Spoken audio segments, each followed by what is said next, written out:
Hello, everybody. Welcome along. My name is Benjamin Bloom. This is the Benjamin Bloom Football Channel. Please leave your bias at the door and join me for the Tuesday night SuperStream, which, if I'd been organised, I'd have typed that beforehand. Thank you, everybody, for joining me. We are here a little bit early tonight, 5:45, because we have 5 championship games tonight. Norwich and Millwall kick off at 6, and the rest of the games kick off at 7. We also have West Brom and Sheffield United as a dearly departed game. In fact, we'll ping that up down there. Those are not our yes, they are. So those are our games for tonight. So what we are going to do is we're going to keep an eye on West Brom and Sheffield United from 6 o'clock. And I'm sure someone will be watching Millwall and Norwich for us as well. I have purchased Darby versus Rotherham. That is on the iPad here. So between 7 and 7:45, we'll have our eye on both games. And then we'll hone in on... it'll be Darby and Rotherham from 7:45, although, no, the 8:15s don't feature any of the dearly departed. So we'll basically be across 2 games kind of as watch-alongs, and we've got 6 games in total. Does that make sense? Let me know that you can see me and hear me loudly and clearly. And easy one first. Get your predictions in for Norwich and Millwall, or Millwall v Norwich, in fact, and Sheffield United versus West Brom. It is absolutely teeming down with rain, by the look of it, in Yorkshire. We did the return game of this one. It was pretty good fun, although Sheffield United missed a hell of a load of chances and ended up losing the game. Right, let's do the plugs, and then we'll get into this. All over the place. Feels weird doing a super stream at 5:45 on a Tuesday. What are you going to do, hey? Thank you to David, who is our fan sponsor for our super streams, of which they can appear on any day, it appears now. Fan of the channel, happy to support. Great content. So it's kind of a super stream. Just Eat is trying to make me buy bad food. I don't need any more takeaways. Just Eat. As ever, you can support the channel via Super Chat any point in the broadcast. Again, I have dropped 10 quid on Rams TV live tonight to watch Darby and Rotherham. So Super Chats normally are paying the wages, but just get us to break even tonight if you want to help. And Super Chat, as ever, the first Super Chatter will become the king of the bin. Is that working, Rams TV? I think they're a go-go already. There we go. Might already be behind on that one. I didn't press play quick enough. Right. Patreon, as ever. Patreon.com/Benjamin Bloom. Best way to support the channel. We'll be doing our weekly, the first of our now weekly Q&As, questions up for that tomorrow.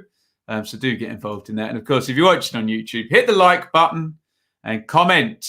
I'm sure you've all subscribed. I don't need to tell you that. But get your comments in.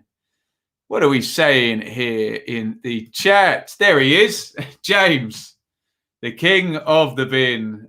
Thank you, sir. And that's half the Rotherham Derby fee gone. Thank you so much. And I'm on the coffee as well. That'll keep me going. Thanks for all the hard work you put into the channel community. Appreciate it. Thank you very much, James. Very, very kind with the super chat. Hello to Ben. Hamza, probably a nervy West Brom fan. Hamza, can you tell us about the new West Brom striker in the chat, please? Diagni, I don't know how you pronounce it. Hi, Carl, and Leeds 2021. Thank you again, James, for the super chat. Liam, evening, watching Wolves, Arsenal, and MK Dons and Sunderland. Yeah, keep us posted. There are some League One games as well. I've had a look. Nobody can go above Ipswich tonight. Unbelievable scenes. Ipswich in 10th, 11th, 10th in League One. Horrendous stuff. Joel, hi to you. Can we start by paying tribute to Captain Tom? Wow, what a guy. Sir Tom Moore has died earlier today. I saw the tweet come through and I wanted to, do you ever have that where I'm about to quote tweet and put something and then I kind of realised that everyone was doing that and I would just leave it and Shaylee and I had a chat. But what a great light in a crappy year that guy was. What a hero, hey? Tom Moore raising 32 million quid or something ridiculous for the NHS at the age of 100. What a legend. Rest in peace there. Hi to Noah. Rest in peace, Sir Tom. What a madness. Yesterday's deadline. Indeed, rest in peace, Tom. Rest in peace, Captain Tom. Absolutely. Get all those tributes up. Going with West Brom win after some good signings. John is going to watch Birmingham tonight, I assume. Dreading tonight's game against Wycombe with our record against teams in and around us. Well, the away record is good, John. And Wycombe are 11 points adrift of safety. William, yes, we will definitely be covering the first half for sure. And then we're going to be between two. I've basically got 3 screens going on the phone if we need it. But yes, for sure. Millwall 1, Norwich 1. Pitch inspection at Rotherham. They better not call it off, not after I've paid a tenner. Yes, we will have the Rams on. Pay Derby TV, but because I'm not paying iFollow, Iain. I know the Derby coverage will be better than iFollow. So get your Rotherham TV and I'll give you my money. Hey, Rotherham have made plenty of money out of me over the years. Put it that way. I've put my money into football clubs.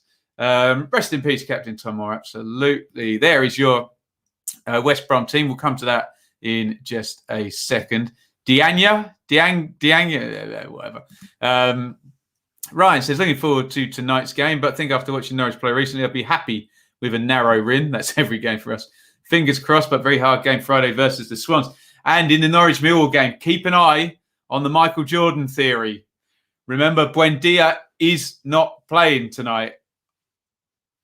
Let's see what happens. Let's see if that theory holds any water. Keeping an eye on Chesterfield versus Kings Lynn in the Vanarama. Nice. Dianya changed the game. I'm going with Dianya, okay? If anyone doesn't like it, you can write a strongly worded letter. Don't put an address on it and just post it, yeah? Great conclusion to his great life. Absolutely. Tom was a true hero. Captain Tom. Brilliant stuff. Send my regards to Michael Carter, Wakefield Trinity. Lovely. Did you see Marseille manager? Not just the Marseille manager. That was Andre Villas-Boas, wasn't it? Yeah, the game should be on Gillette Special, shouldn't it? I don't believe we've got Maitland-Niles. I don't think he was in there in time. Captain Tom, I'm going for us 2-1. Yeah, same pictures, Chris, but at least you get the build-up and some proper replays and all of that at half-time. And yeah, I'm not listening to the commentary anyway, but what are you going to do, hey? Cantwell playing down the right. Not sure how I feel about that. They will switch, hey? And here, write a strongly worded letter, like I say, or send it to www.pronunciationpedantry.co.uk. They are in the tunnel at West Brom and Sheffield United. Right, let's have a look at the teams for the Millwall and Norwich game. And there they be. For Millwall, Białkowski in goal. Leonard continues at centre-back with Hutchinson and Cooper. Woods and Kieftenbeld has been the central midfield since Kieftenbeld arrived. McNamara continues over Romeo with Malone the other side. It's Wallace and Thompson off Ken Zahor, whose shooting was not particularly accurate in the last game. Cardiff could have had a couple of goals, I think. Big Zahor. Fielding, Pearce, Romeo, Ferguson, Williams, Bennett, Bradshaw, Smith, Bodvarsson, the substitutes. No sign of George Evans, the new signing in there. No sign of Troy Parrott, who's gone to Ipswich, of all places. Can you imagine it? There is your Norwich team, which looks really strong. But, of course, the narrative and the one guy we're looking at being missing here is Emi Buendia. I'll give you the numbers again. Norwich, 60 matches with Buendia in the Championship at a staggering 2.3 points per game. 2.3. Without him, 12 matches at a relegation-worthy 0.8 points per game. If we continue with that, it's not possible to score 0.8 points, but it's less than a draw. A draw or less, says the numbers. Hey, things may be different this season, but certainly Buendia in the Championship makes a huge threefold difference in Norwich's points per game, doesn't it?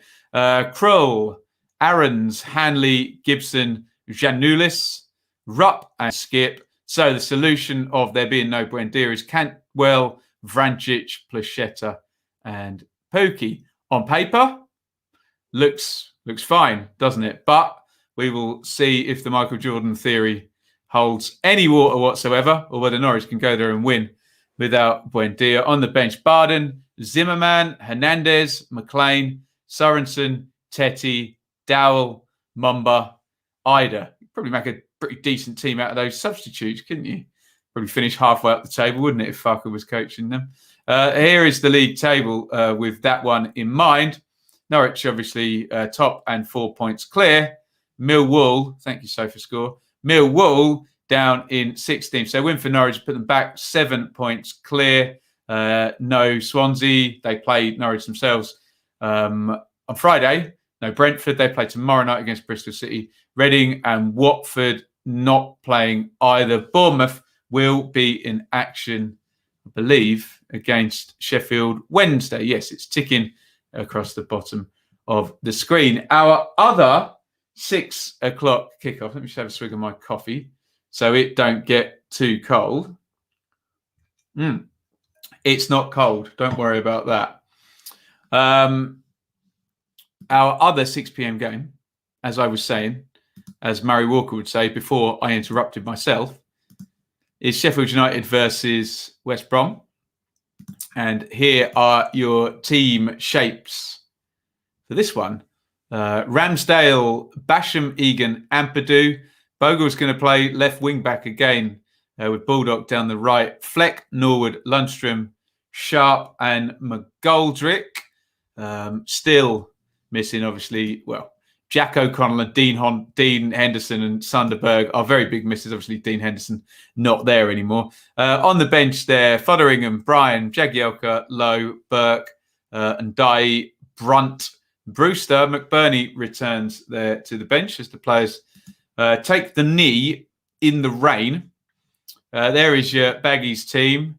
Johnston, O'Shea, Ajayi, Bartley, Townsend, Livermore and Snodgrass Central. We've kicked off, by the way. Phillips and Pereira wide with, sorry, let me get numbers 10 and 12, with Robinson and Diagna,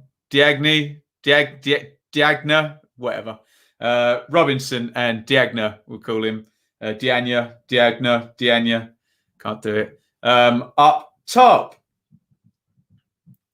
We're off in this one, and I'm presuming we have kicked off in the Norwich game. Are Sky going to give us a Gillette show? I assume it will start right now. That would be very, very helpful. Let's have a look at your comments.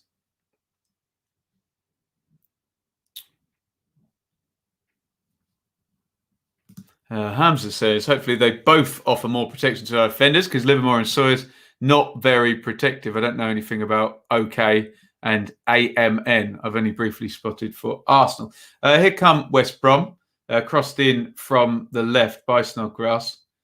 Headed away by Basham, headed back in by Bartley. Bartley's going to try and get a shot off there. Robinson, former Sheffield United man, turns. Robinson's recycled it now over on the left wing, turns McGoldrick and wins a corner. Good start by West Brom in this one. Bits is here. Lovely. Good luck, all your bloomers tonight. Lovely stuff. Tribute to Sir Tom in the middle. Are you watching, James? Keep us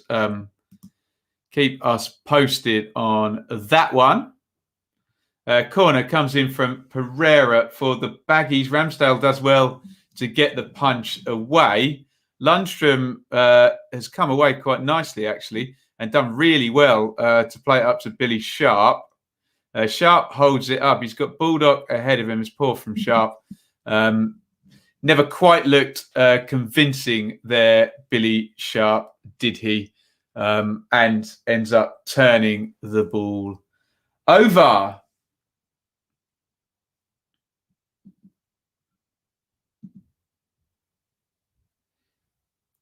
Bogle, who's having to play left wing back.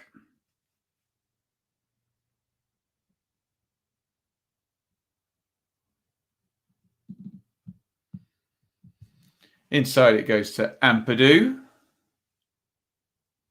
Ampadu clips that one over the top, looking for Bogle again. And out it goes. Liam says Wilshere starts for Bournemouth. We should be able to look at some of the other teams now as they are coming through. Let's do just that. We've played 4 minutes at Sheffield United. Well, 3. We're in the 4th minute, 3 minutes 24. In the 2nd minute, Millwall and Norwich. Let's have a look at the Bournemouth and Sheffield Wednesday lineups. We would if they were there yet. Sofa score a little bit behind the programme just now. Do we have any lineups? We don't yet. Gillette starting at 7. There we go. Hopefully they'll update us everything when that game does start. Thank you, Owen. There is the Forest lineup. They, as you can see in the clicker down the bottom there, are playing Coventry. Here come West Brom on a good turnover again. Just quickly, it was Robinson chasing down the left-hand side. But he's actually conceded the throw-in there. So Samba, Krissy, Worrell in capitals, nice. Figueiredo, Bong, Gander, Cafu, Amiobi, Kravinovic, Knockout, and Graben. Nice. And Morosi returns for Coventry. Thought he'd lost his place to, what's the other Coventry goalkeeper? Wilson, isn't it? Am I right?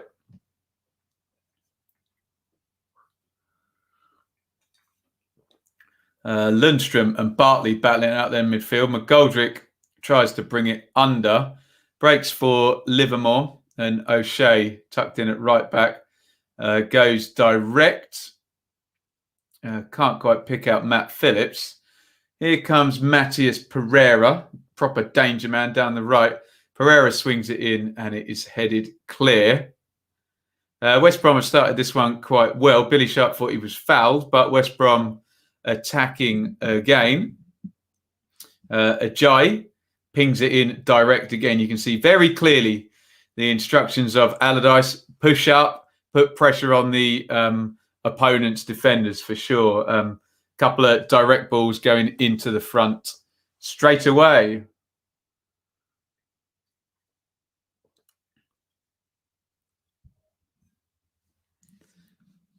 Please tell me this game doesn't get cancelled, or at least if it does, I get my money back. Long goal kick by Ramsdale, headed out of play. It's going to be a Blades throw-in. That Bulldog is going to take the right wing back. 6 minutes and 17 seconds gone in this one. Basham switches the play to Ampadu. Nice chest down by him. Ampadu gets it out to Bogle. unfamiliar on the left wing. Bogle plays it into midfield to Lundstrom. Lundstrom back to Ampadu. Ampadu trying to play it into the front there to Sharp. Looked like it was going to go all the way out, and Bartley tried to shepherd it out, but stayed in. And here come West Brom now. Good opening here. Oh, Pereira just runs into Basham there. And Sheffield United have got it clear. They've got a bit of an overload now on the right-hand side, although the West Brom 2 banks of 4 have got back into shape quite nicely there, Big Sam style. Norwood has it in deep central midfield. He's going to switch the play there, and out it goes to Bogle. Bogle cutting in off the left, finds Fleck, back to Bogle, tries to do a little pirouette. He's gone down and he's got a foul there, and a free kick right on the edge of the area in the D, fairly central. I'd say West Brom have edged this one so far, but this will be a good chance for Sheffield United to put some pressure on. I wonder what Gander was, Owen. It was Garner. There we go.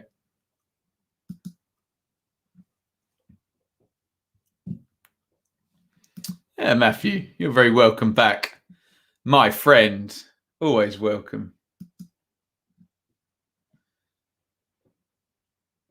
Attacking free kick here for Sheffield United. Norwood and Fleck are over it. Fleck, obviously, the left footer. Norwood, the right footer. It's really close in. 20 yards out, real dead centre here. Johnson's left a gap to his right. Norwood, he hits that really hard, and it's over the top. Didn't quite manage to keep control of that one. Let's see if we've got some updated teams yet for our 7 o'clocks. No, they're really on the go slow tonight, aren't they? We'll wait for the picture to come through.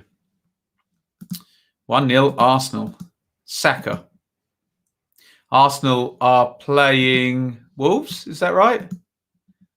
Might be good news for the dearly departed. Here come West Brom again with Robinson into the box. Ooh, Robinson shoots left-footed, not far wide. Less than a yard wide there for Robinson. West Brom really playing quite nice and direct, getting in behind a couple of times already into decent enough positions there. Not a bad effort by Robinson, that.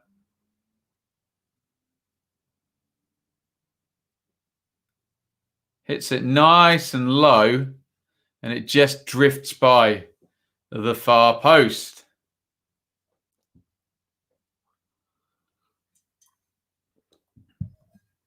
We will be here for the duration of the 7 o'clock game, so we'll be here a good couple of hours tonight. Michael, thought you'd be watching Millwall and Norwich. They're your second and third teams. Oh, is that fake news sin bin worthy, that one, Michael? Should he go in? There is no such thing as a second and third team, in my view. West Brom clear up the line, but Sheffield United have got it back.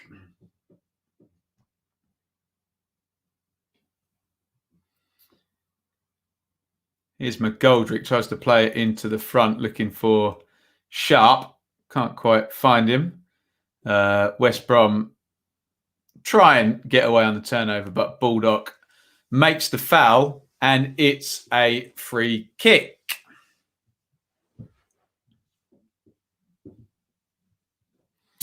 Well, that's not good news, Dave. Being I'd bought the stream, is it? We're just waiting on Rotherham and Derby, but it looks like it's going to get rained off, which is strange because I'm watching a game that's about 10 miles away in Sheffield here, but hey, Premier League setup, Premier League groundsman, probably all mod cons to get this game on. Maybe less so over at Rotherham. I've got a second team. I'm offended. Can you imagine that? In 2021, someone's offended. There we go. That's fine. You're allowed a second team. I just don't have one.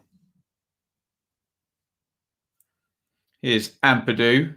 Plays that one into Egan. Egan gets it back off Basham. Norwood comes short. And they're just building into the game now, Sheffield United. 12 minutes and 15 gone. Nice snap into the tackle by Livermore there, but it's cleared back. Ampadu. Ampadu to Bogle. 1-2 between Bogle and Fleck. Bogle crossing position down the left. Two West Brom players on him, O'Shea and Phillips. Takes three of them to stop him in the end. And it's going to be a Blades throw-in. Blues under 23s. Nice, your second team there. Everyone's offended. What can I be offended by today? Why don't you watch Forest Coventry?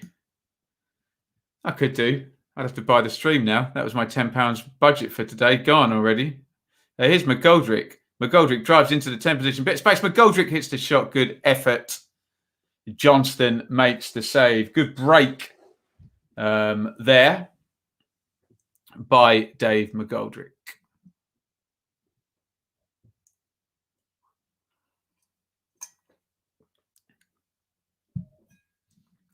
Could Millwall beat Norwich? Of course they could. It's the Championship. Why can't Rotherham get games on? Well, I never am too worried or angered by it if it's going to pour down with rain. What are you going to do, hey? Mother Nature don't care about no football match. Yeah, I got the joke, Noel.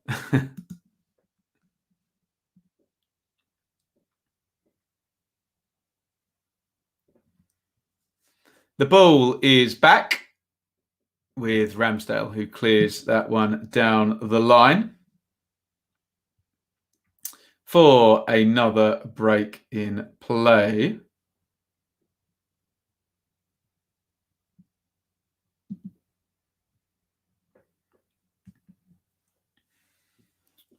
Lundstrom plays that inside to Egan. Back to Lundstrom. Big diagonal clearance.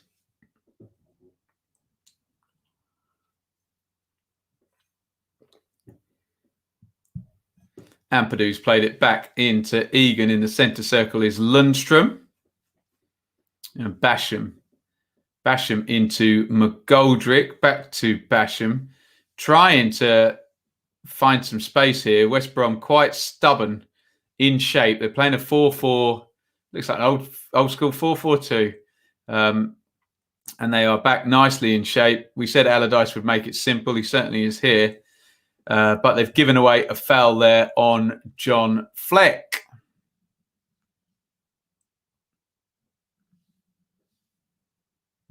We do have a super chat. Who was it? It was James, wasn't it? Thank you to him.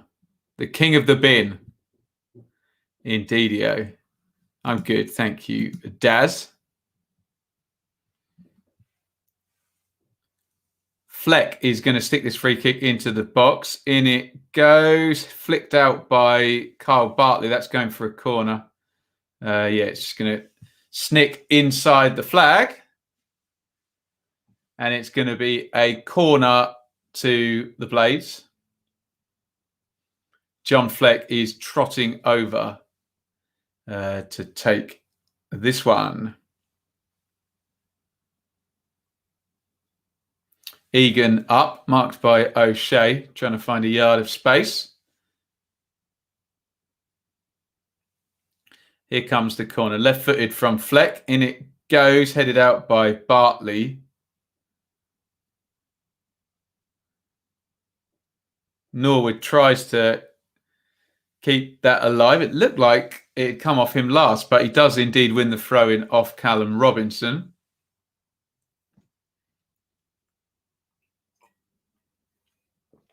McGoldrick leaves the throw-in to Bogle to take.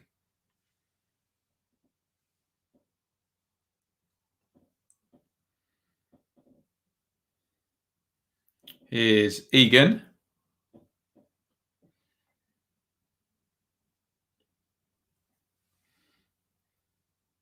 Ooh, long one forward, looking for Sharp, but it bounces through for Johnston. Daz says, who's playing better? It's a tight one. There's not a lot in this one at all. Very, very even. I'd give the first 10 minutes to West Brom and the second 7 minutes to Sheffield United. Here's Livermore. West Brom attacking down the right. Crossed in. Oh, looking for Diagne.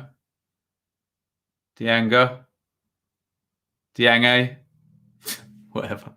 Let's have a look and see what is transpiring in the game between Norwich and Millwall. And looks like a fairly good start by Millwall, actually, in terms of chances. 5 shots by Millwall already, 2 on target, 1 counter-attack and 1 counter-attack shot, 2 corners. But as you'd imagine, Norwich with double the amount of passes, more than double the amount of passes.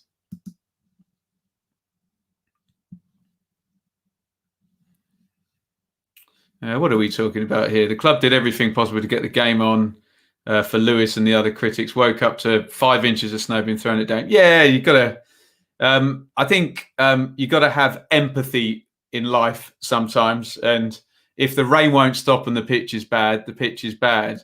Yeah, Lewis, try and calm it down a bit, mate. I understand you're frustrated that your team's not going to play. I'm sure the professional groundsmen at Rotherham have tried their best, and of course, we can do pitch inspections much closer to kickoffs now because fans aren't travelling. So I've got no issue with games being called off last minute. Obviously, if Carlisle are playing Plymouth, then yes, you need to call it at 9 a.m, basically, for 3 p.m. to stop fans travelling. But I have no issue with in COVID times games being called off late, and no one can control the rain, can they?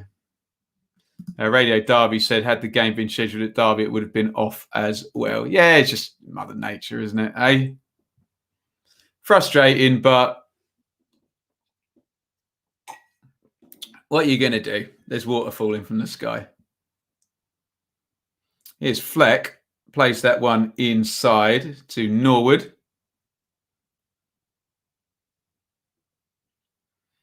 Out it goes to Ampadu. Poor ball by Ampadu.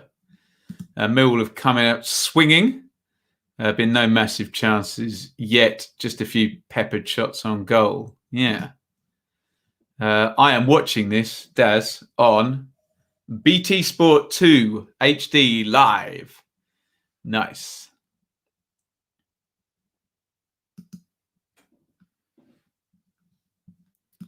Belting down here. Do you know what? I drove up the M1 earlier from Luton up to where I live. Lovely afternoon. It was. I think it's a bit wet and wild now, but what are you going to do, hey? I don't know what we'll do game-wise. We'll keep... we will adjust on the fly as ever. And, yeah, maybe I'll get my 10 quid back before we start. Cafu's loan has been made permanent because Forest need more players, Owen, don't they? Especially in central midfield.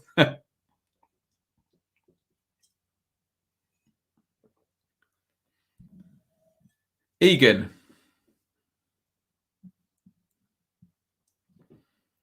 Back to Basham.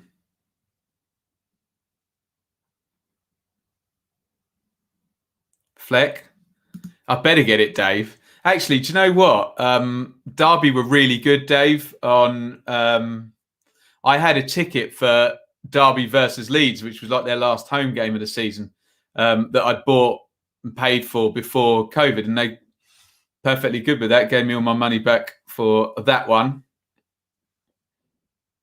Here's Fleck driving forward. Fleck into the box. Basham. Fleck edge of the box. West Brom defending manfully, plenty behind the ball. In from Lundstrom and headed away by Kyle Bartley. Iain, Miller's accreditation, literally on midweek games, we find out like the day before. So I haven't even checked whether I've got accreditation for Brentford tomorrow night. I could literally check while we're on air, couldn't I? That'd be a fine thing, wouldn't it? See my disappointed face if I haven't.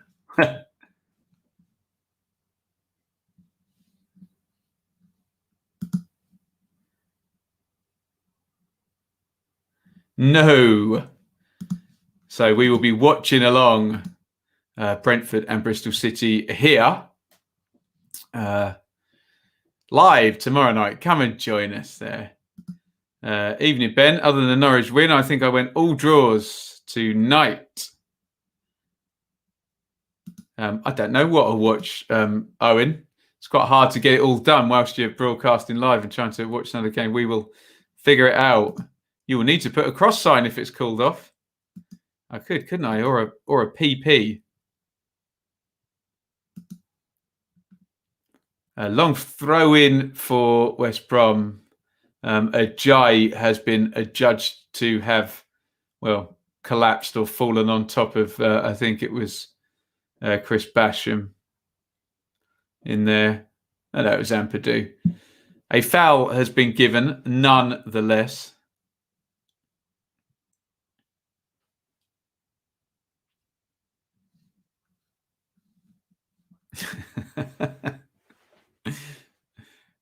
Bingo is all I'll say to that one. Anyway, what was I supposed to do? I was supposed to put postponed, wasn't I?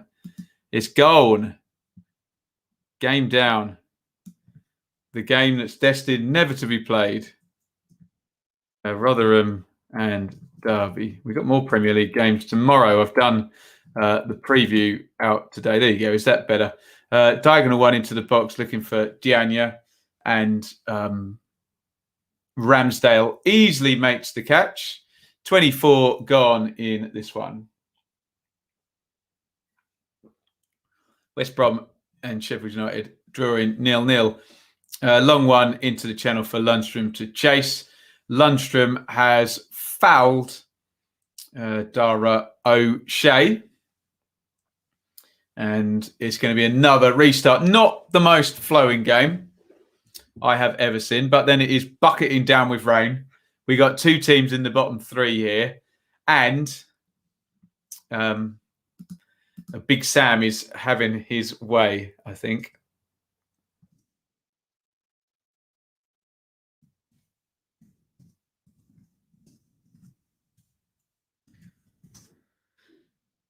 Let's put that one up there so people know what's going on if they join us. Here's Ampadu in the left centre-back position. Teddy's fallen down. We're going to put him back there. Basham steps out. Basham to Ampadu.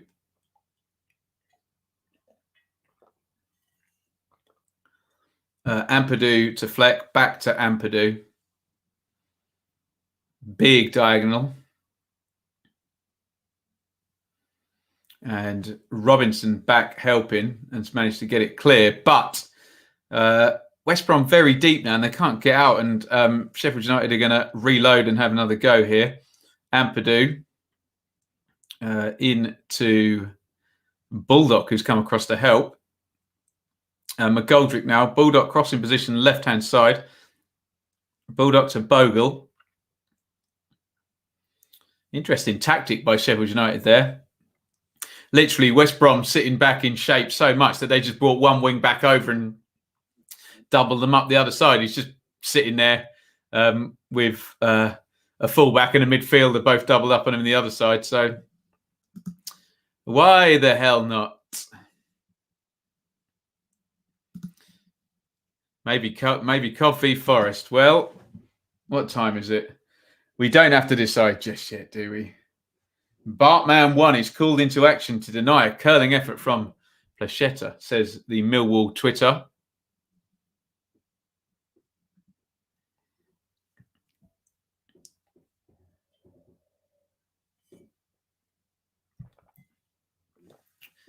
West Brom on a turnover here. Moving forward nicely, actually. Played into the channel. Pereira's got it. Pereira tries to cross it into the box. It's blocked by John Lundstrom. Plachetta impressing so far. He's overdue a goal. Gets a lot of bad rap with the fans. Sounds like football fans.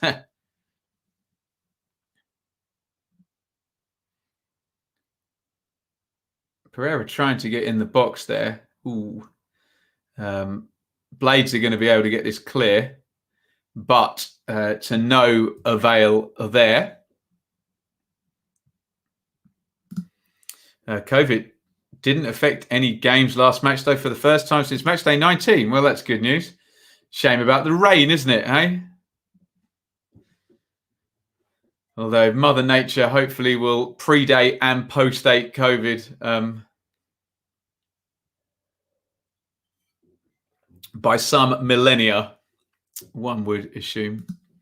No wine. I had a couple of beers last night, so I think I'll leave it till Friday to drink again and be a good boy. Dinner was chicken fajitas, no, which was very nice. But I tell you what happened.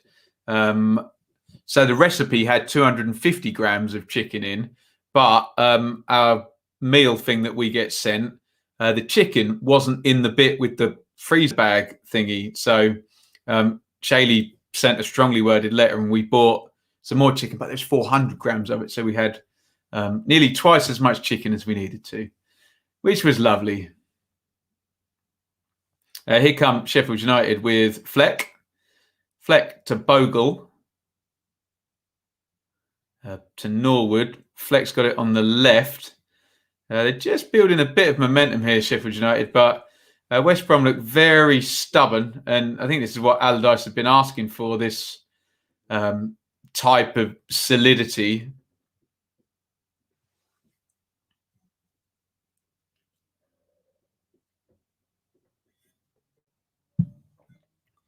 Here's Lundstrom into Basham. What they don't want to do, Sheffield United, is go too gung-ho and get picked off here. There's plenty of minutes for them to build up pressure and win this game. But we know what West Brom will be like if they do sneak away and get a goal. They'll make it very, very hard. Which, to be fair, they're already doing. That's good football by Blades. Ampadu plays it down the line to Bogle. I think he's won a corner there, Bogle. He has not. A goal kick has been given.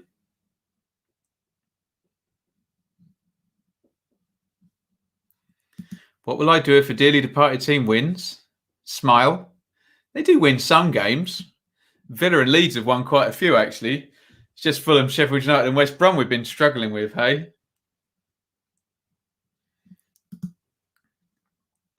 Could devour a chicken fajita right now. That's the only issue with that little meal box. You only get three of the little, what do you call them? The little tortillas. And I don't know about you, I always end up, I'm overcautious with the first two and then I have too much for the last one. End up eating just a mix out of the bowl at the end, which is not the point. I'll send Chef Ramsay round. Funny you should say that, Noel, because we were watching MasterChef with Chef Ramsay, as we always do when we eat. Very nice too. Big Sam seems furious about something on the touchline there. Good turn by Dania. But he's muscled out of it there, 2 versus 1. Blades clear it, but it's come all the way back. Good header down that by Callum Robinson, actually. Backing in, and he sort of nodded it down, sort of a desirable area just on the D on the edge of the box. Nobody arriving there. MJ says, my cousin is groundsman at Cheltenham, and I know he takes great pride in maintaining the pitch. Feels awful when a game is called off. All groundsmen are saying, yeah, we got to have... talking to my dear old father about this, MJ, today, that not to get too philosophical with you, but the key to emotional maturity is empathy, isn't it? To see it from the other person's point of view. And yes, I understand fans are unhappy, and I may have lost a tenner, and I hope I haven't lost a tenner. I'm sure they'll refund it me. But you always need to have empathy for the other side when you're establishing your position or your opinion on whatever. But there we go. The old Eldo pass. I used to get them. From Morrison's when I lived in Ipswich. Lovely stuff. Norwood. He got caught, but he managed to get it away to Baldock. Good doubling up again by Robinson down that side. But Baldock's got away. Baldock crosses into the near post. Bartley clears. Oh, Robinson into the box. So I wondered whether he's going to take Basham down there, but he doesn't. And a silly giveaway there by West Brom, and they have conceded a throw-in when they should have been getting it clear. Here's Ampadu. Ampadu to Fleck. I would love to do Kitchen Nightmares. Just not knowledgeable enough. It'd be do as I say, not as I do. Ampadu. Oh, good shot there. Trying to shape that in the far corner from about 25 yards. I think Johnson had a good look at it. Didn't kind of curve back enough, and a good old fist there away from Sam Johnston. Thank you, Owen. Thank you, Liam. Arsenal 1-0. Pepe, the goal scorer. Nat's here in the bar. He wants 3 points from Bournemouth. Ouch. Will Bournemouth bounce back from being mauled, frankly, in that first half by Reading? Charlton Pompey tonight. There you go. Charlton Athletic fan base. Unfortunately, both teams above Ipswich at the moment. Probably top 6-7 clash, that one. Did Charlton just drop out of the top 6? Or did they get back in? It should be a good game, that one, anyway.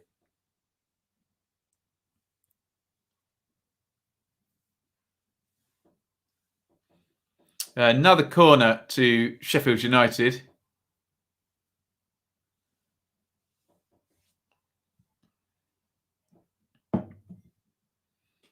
Going to be taken from the left-hand side. Probably Norwood's going to swing this one in.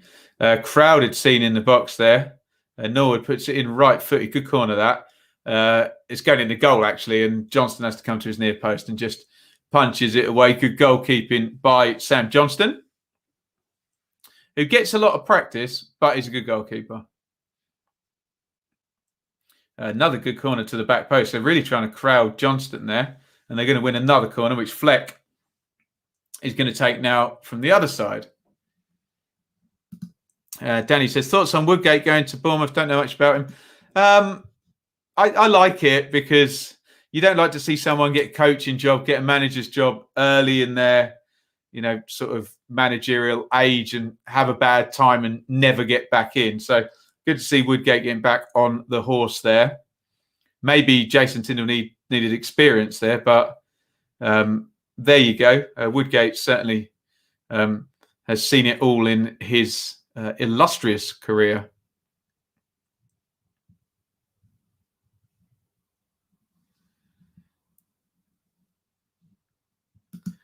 Just listening to Radio Nottingham. Forest 2 up top with Murray and Graben. Wow. That'd be some old school stuff from Chris Hughton. Let's just take another look. Looks like Norwich. There you go. 6 shots apiece now in that game. No big chances yet. Norwich still, as you'd imagine, dominating the possession. 0-0.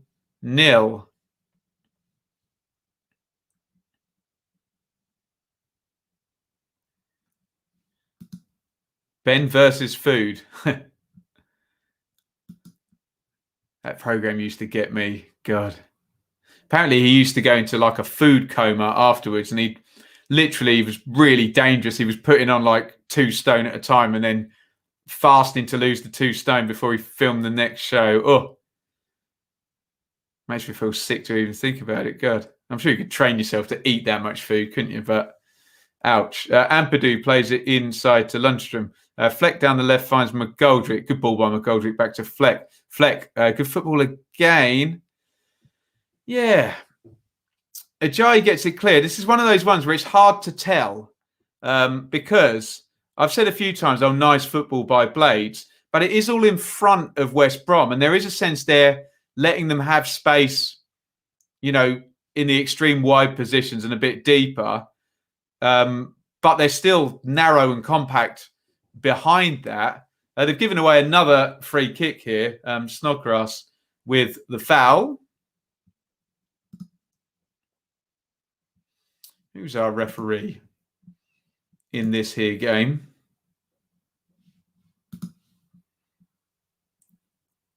Referee Tierney tonight, who's given a few free kicks to Sheffield United thus far. Here comes another one. Norwood, Fleck, Lundstrom, the 3 over it again. Norwood took the last one. I don't know if they take it in turns. If they are, Fleck's got this one. Clipped into the back post. McGoldrick was there. It's a nice flick clear by Townsend. Good defending there by the West Brom left back. Just clipped over. Nice free kick that by John Fleck. Good defending as well. Attacking throw-in for the Blades. Which Bulldog tosses in to Sharp. They've won a corner. They've had to defend a fair few, easy for me to say, set plays in this game, have West Brom. This is the 4th corner for Sheffield United, who have had 71% possession. Oof.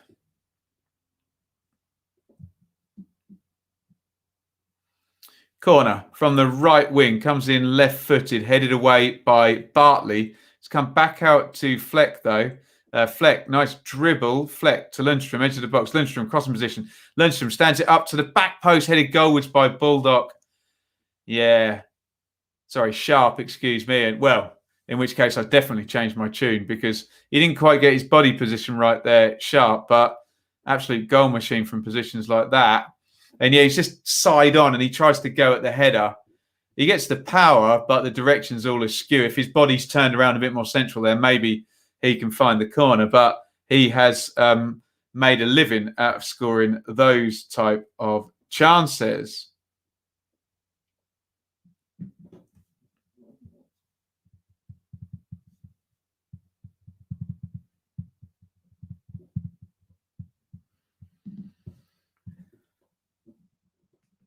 Tierney knocks that off. Now here come West Brom. Robinson into the box, left-hand side. Engages Basham. Robinson hits the shot surely from Tierney, and it's put into the back of the net by Matt Phillips. Wow. What was I just saying about 27% possession? A quick breakaway, and it is the opening goal, and it's gone to West Bromwich Albion, and Big Sam will have that big smirk on his face. Just a quick transition, and they play it really well, actually, West Brom. It's Snodgrass who does well to get Robinson. Robinson just keeps the forward motion going, hits the shot well. Iain should probably score the rebound. It's a good block on the line after Ramsdale saved the first one, but they're just all at 6s and 7s. They did really well on transition there. West Brom moved the ball quickly, and the Baggies have the lead in this one. Annoyingly for Sheffield United, just as the second shot comes in, Ampadu is kind of behind it. He would be in the right position, but then Ramsdale, or rather, it gets pushed to Phillips in exactly the wrong place for the defence there, and it could be a really big goal. That one. It is Sheffield United 0, West Brom 1. A Big Sam special this half. They've absorbed a load of pressure but they're 1-0 up. And the numbers will tell you that.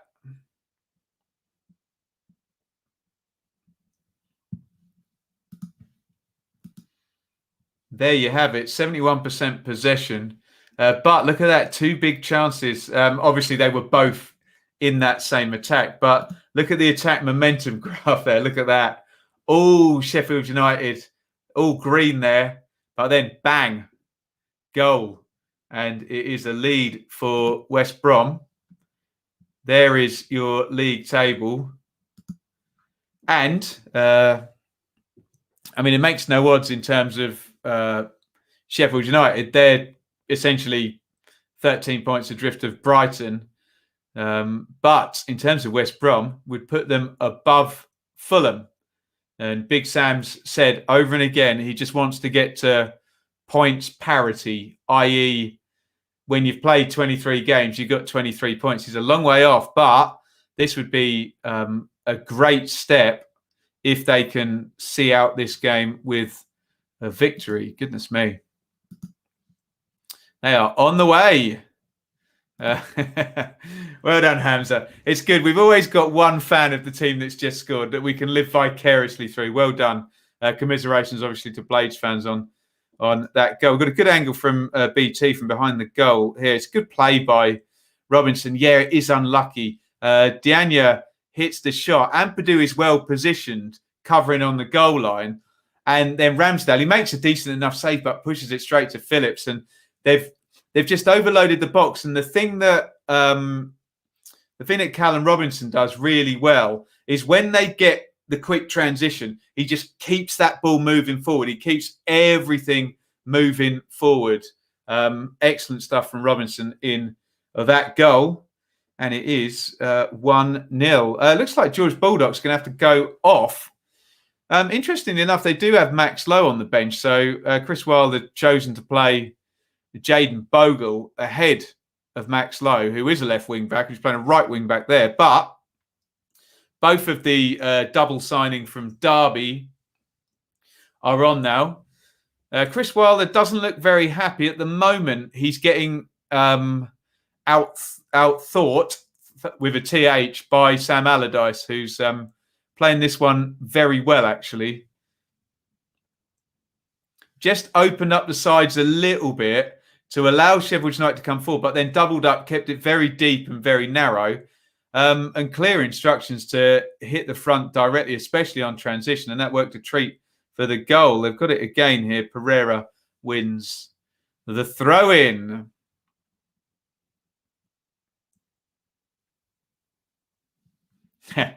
Famous last words, assured. I think West Brom will score first. It's called being wise after the event. Tremendous, says Annie. And yet again, a Benjamin Bloom watch-along game. The urban myth that they're all 0-0. Yet again, that rumour is just debunked and thrown into the trash for the fake news and mythical nonsense that it is. We always get goals, guys, don't we? Always. Sunderland 1, MK Dons 0. Liam's keep an eye on that. Will not be too happy with that one. His team is behind. Lee says, I'm biased, but I would not pay to watch a Sam Allardyce team.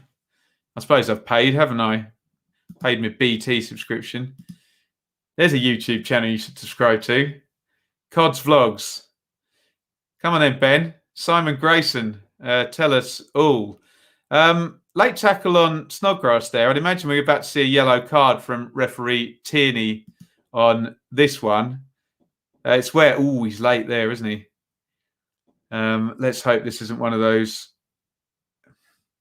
horrible ones where we think, it's just a good old-fashioned tackle. Just give him a yellow card and move on. Did he get booked? I can't believe it if he hasn't booked him there. No comment on Grayson, says Cods. But we all want to hear your comments on Grayson. That's the thing. Lewis is back. Is there no chance they can reschedule the game for tomorrow? Possibly. Yeah, possibly. Used to do that with cup games, didn't they? It's just, okay, we do it the next day. We'll come straight back. Steve is here, jumping into the stream. Key eye on the Norwich and Bournemouth games in DDO. Let us know what you see. It's never nice in Rotherham. Last time I went to Rotherham, it absolutely bucketed it down, I tell you.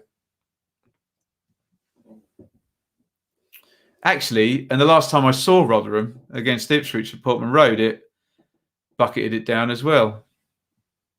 They bring the rain with them. Morning, Dallas in America. In Southern California, I think.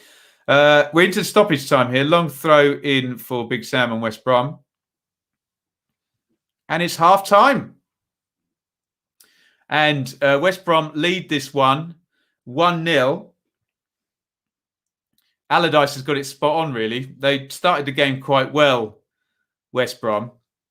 Quite some sort of intensity to the first 5-10 minutes. Then Sheffield United come into the game, had the majority of the territory and the possession, but a few set plays, and this is the big but, didn't really create anything decent. Billy Sharp had a header towards goal, didn't have his kind of body shape sorted out, sat in nicely, fouled when they needed to, low block, low, not mid-low, low block, and then boom, on transition, they take the lead towards the end of the first half. So you got to tip your cap to Allardyce, because you can see that was exactly the plan, and it's working at the moment.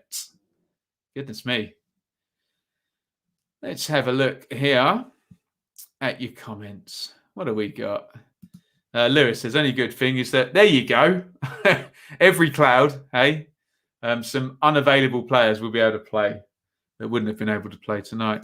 Ben says, I may need to prepare for a new league next season and not the one you cover. Oh, dear. Nah, Fleetwood won't go down, Ben, will they? Surely not. We'll still be around in League One for a while. Don't you worry about that. Everywhere you go, always take the weather with you. Everywhere you go. Right, can I tell you a funny story about that song, MJ? Sorry to get into a music thing. I've been in pro bands for years, and I was in a great band. We were out like 3 times a week, always at weddings and functions. And often at weddings, right, you would play the first dance, right, and everyone gathers around, and, you know, there's some ballad, love ballad, everyone's watching. And the second the first dance finishes, what happens is you're left playing your first set and the dance floor empties. So you have to have this kind of nothing mid-tempo song, because you don't want to waste a good one, because everyone disappears. And it always used to be Weather With You. And when you're playing a gig, you want to be able to call the songs as you go. So you want to be able to look at the crowd and say, oh, they're up for it. And so the singer was very good. He always used to call the songs. And I knew when it was Weather With You, because he wouldn't say anything. He'd just look around at me and go. And I would know Weather With You was coming. It's a lovely song, but obviously if you played it for a living for a while, for many, many, many gigs, it does get a little bit old. We used to do another Crowded House one as well for There Is Freedom Without a... Hey now, don't dream it's over. Good band, actually. A bit dad rock, but what are you going to do at my age, hey? What you going to do? I think Rotherham was a great away day a few years ago. They were bottom, we were top. They beat us 2-1. Ryan, no, you beat them 2-1, didn't you? I remember when Rotherham were really terrible and we still lost to them, and Tom Adeyemi scored, and then we signed Tommy Adeyemi and literally couldn't get him on the pitch. David Luiz sent off. Goodness me. Pookie just missed it. I don't understand Pookie and missed. That hasn't happened in 2 or 3 years, has it? Yeah, that was the last time I was there, Iain. Millwall on a Sunday lunchtime. Where was I the previous day? I think I'd done Sheffield Wednesday or Leeds or something, or Sheffield United the previous day. So I was literally just... I think I was staying in Barnsley, actually. Maybe I'd done Barnsley. I don't remember.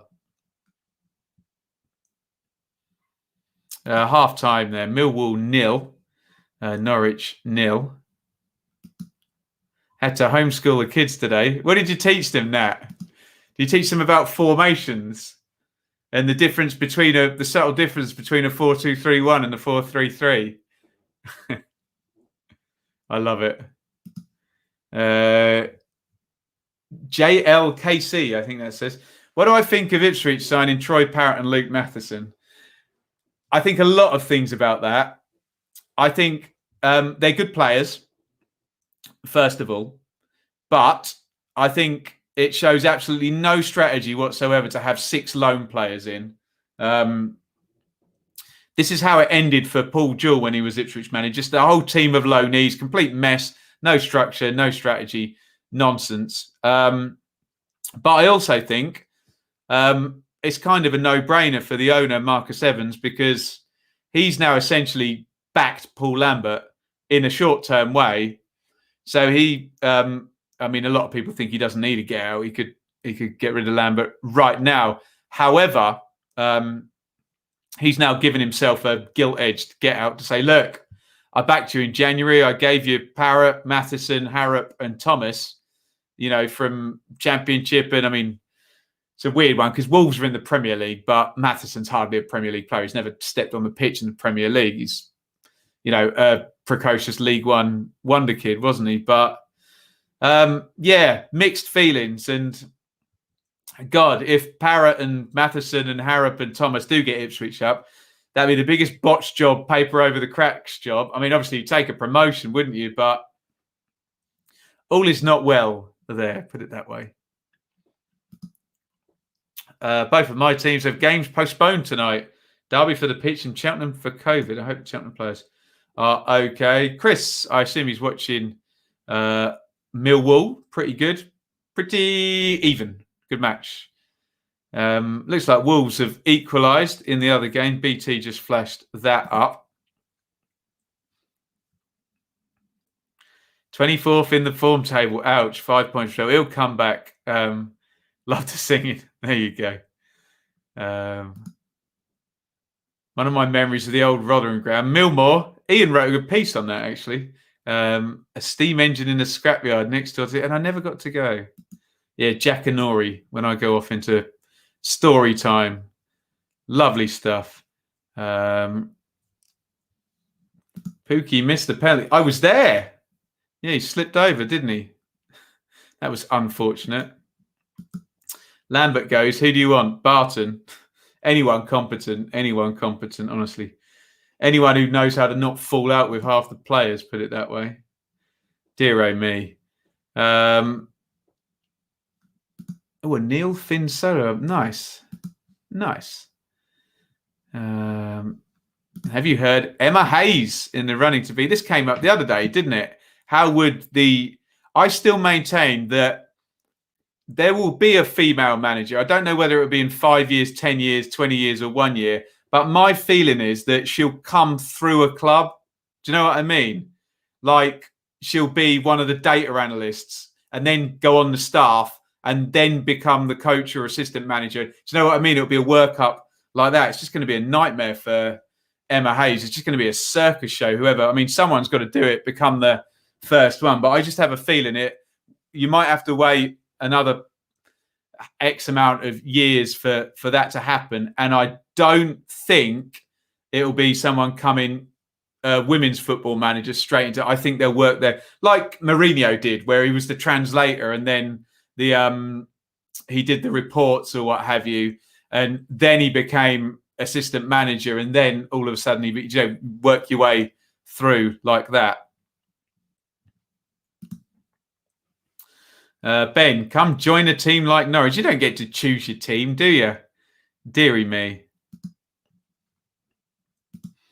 What software do you use to pull the comments on the screen live? StreamYard. Actually, this is a good question. Let's get this in the chat. How many of the 92 have we all done? How many of the 92? I don't think I've done 50. My problem with the 92 is I've lost about 10 of them because I did Main Road and the old Oxford ground and the old Reading ground, and God, several of the grounds I did have all sort of disappeared. Let me know. Let me know which ones you've done. I'm sure I've done. It must be close to 50, but I don't think it is 50. Yeah, stadiums.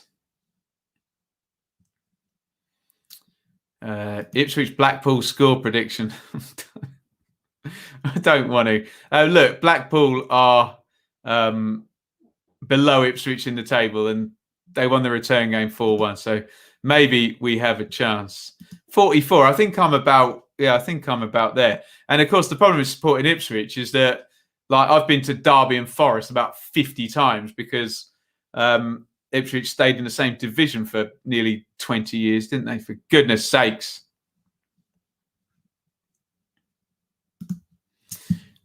Have a look at the team news now. Hopefully, SofaScore have got their act together and we can actually see the shapes and the lineups.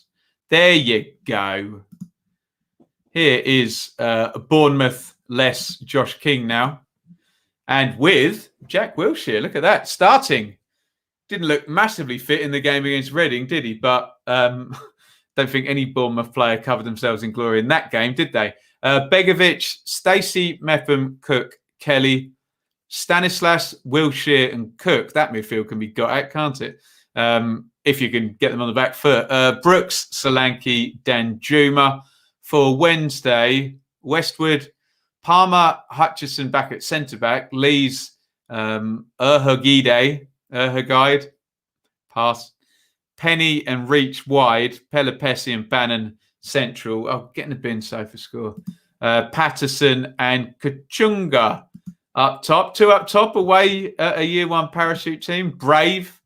But hey, when you're down there, you've got to score some goals, win some games, get some points, etc., etc.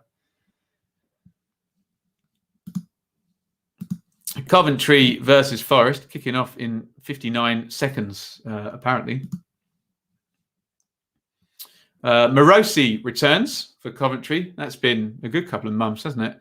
Pask, Ostigard, Hyam, McCallum. Coventry just signed a new left back and a new striker as well. All covered in my handy transfer deadline day. Every championship deal covered in that one, not that I can remember. Sheaf, Hamer, James, Gyökeres, Biamu and O'Hare up top. For Forest, Samba, Christie, Figueiredo, Worrell, Bong, Cafu, James Garner. That's a debut there for the Manchester United youngster.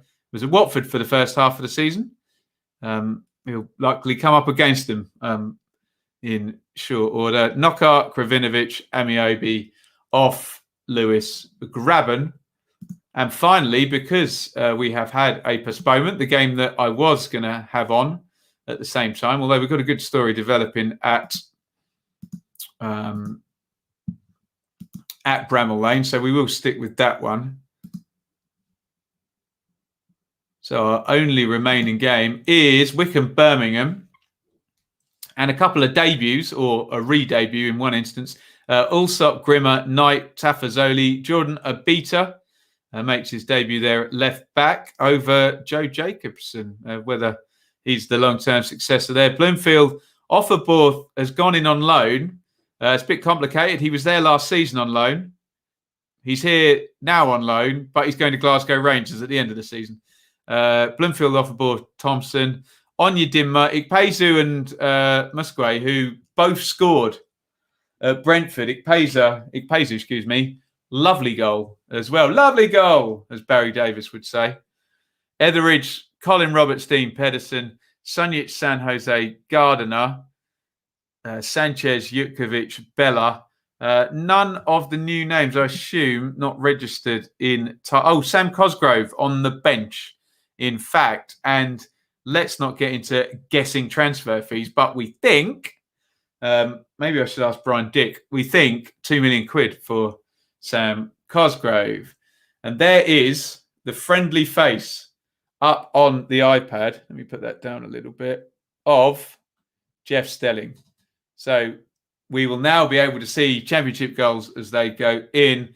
Rotherham and Darby postponed.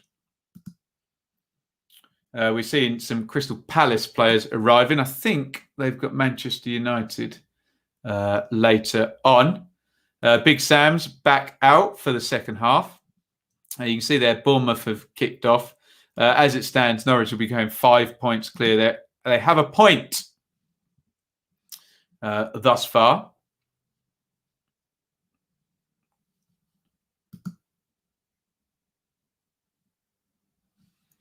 Oh, yes, I do need to change the ticker. Thank you, Eugene. There we go. That one's right, isn't it? See, I thought I'd changed it. Ollie McBurney's coming on. We haven't seen him for a while. He's coming on for Norwood. So is this a change of shape? No, doesn't look like it. But this is attacking from Chris Wilder. He's put David McGoldrick in as a number 10 and McBurney and Sharp up front as well. This is proper attacking from Chris Wilder. Brave half-time substitution there.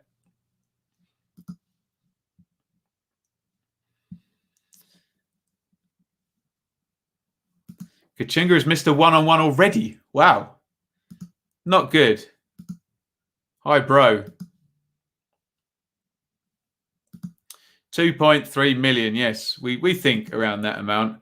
But you know me, not that I'm a conspiracy theorist, but show me the deal memorandum and I'll believe it. Otherwise, it's just undisclosed, isn't it? And paper talk normally, isn't it?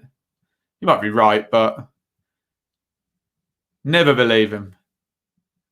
Meadow Lane. I've been to Meadow Lane. I even saw a friendly there. Layer Road. I went to Layer Road. Actually, I saw Rotherham play at Layer Road. I saw Colchester versus Rotherham when I was much younger. Happy days. Yes, please cover Blues for me. So I know we've got people watching Norwich and Millwall. I know we've got someone watching. I think Nat's watching Wednesday. Is Owen watching Forest? And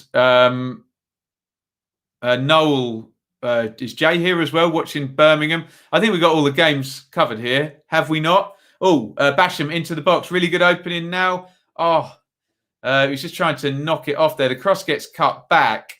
And I think, was it Max Lowe's just trying to knock it off to whoever was arriving on the edge of the box. They're just too heavy on the touch. And of course, Allardyce will be happy enough for West Brom to just sit in now for this second half, won't he? Here is Basham. Yeah. I think, honestly, if Lowe leaves it, then he actually did more harm than good trying to touch it off there. Iain, I haven't sorted out any quiz yet, my friend. Sorry. Deadline day has killed me. Busy boy. It'll get done when it gets done, I promise. But thank you for your bits and bobs on that. It will get done, I promise. Turned over in the midfield. Here is Fleck. Oh, Fleck trying to split the defence there. Trying to play Sharp in. And then he gives it away. Although, in turn, West Brom have given it away. And Sharp chases into the left-hand corner. He is indeed held up. And West Brom back in shape. And the minutes start to tick down. Tick-tock, tick-tock. When you're chasing a 1-0, which Sheffield United are in this one. Crossed in low, looking for Sharp. Ajayi cuts that one out. And they play their way out. Good ball down the line, actually. Oh, Pereira, if he kept that in, had a decent run. He takes the throw in quickly to Livermore. Livermore switches that across.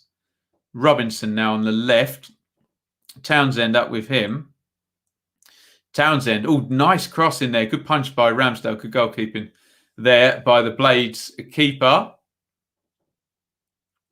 And Fleck has got it now for Sheffield United. It's back with Max Lowe in the left back position.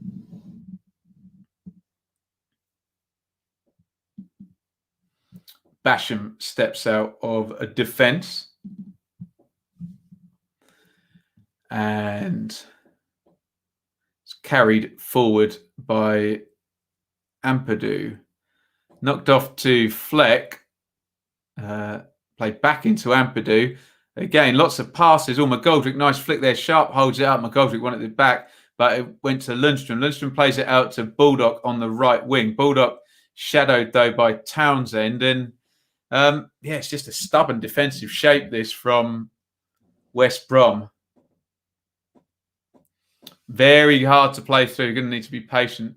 I think we're seeing this chance. Oh, yes.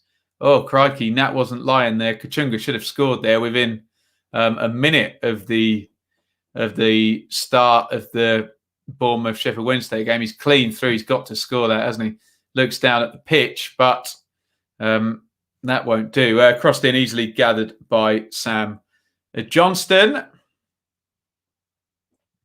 It remains, well, we only have one goal to talk about, but most of our games have only been going 6-7 minutes. Although this is when we got the glut on Saturday, didn't we, in the SuperStream, where like 8 goals in 8 minutes, weren't there, across our games. They are at 47 minutes in the Norwich game away at Millwall.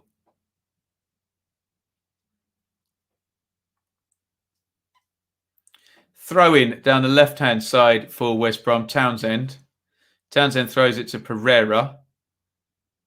Robinson. Robinson, good cross in. Ampadu just levers Diagne off the ball. And it's going to be a restart for Sheffield United.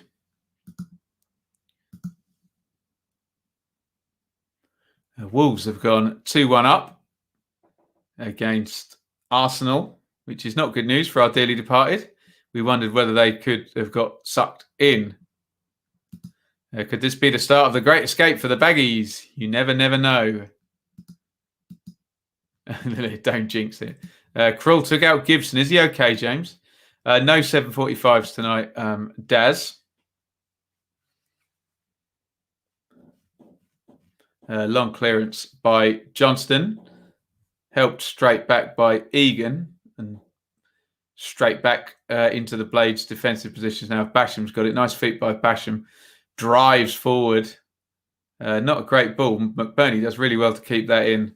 And Snodgrass comes across and takes a throw in for his team there. Basham. Lundstrom, Basham, McBurney, and they've given it away. What can West Brom do on the break now? Robinson to Pereira. It's going to deflect through. Foot race. Yamutinho with the goal. There was a foot race there. Ramsdale nice and quickly out off his line and won that one. Again, the ball forward early. Sheffield United just got these 3 basically strikers now on the pitch. McBurney, Sharp and McGoldrick in the number 10 position. Just trying to get them the ball now. Here's Fleck. Left corner of the box. Little dink into Sharp. Sharp holds it up. Fleck, can he get crossing? Yes. Headed away by Bartley though. Try to recycle it. Ajayi gets it clear. West Brom just with 11 back behind the ball. We've only had 53, but whilst it stays 1-0, I don't much see this changing. Fleck to Ampadu to Lundstrom to McGoldrick. 30 yards out. McGoldrick tries to feed that one in for Bogle. Townsend nicks it and then kind of dribbles from left to right across the pitch. I don't quite know where he was going. It's a throw in to the Blades. Here's Fleck. Fleck down the line to Lowe to Ampadu. It's all Sheffield United. The issue is that it's possession in front of West Brom at the moment. Here's McGoldrick. How can they find their way through? This is a real low block, deep West Brom team shape now. Fleck driving forward into the box. McBurney, good block again by O'Shea. We're back at Bournemouth actually. Comes Adam Reach down the right-hand side, cuts inside on his left, plays it across. Oh, Bannon. He's the one you'd want there. 25-yarder, technique good as you'd imagine. Tipped over the top. Looks like Wednesday have started that one pretty well. A reasonable chance and a very good chance early on in that game.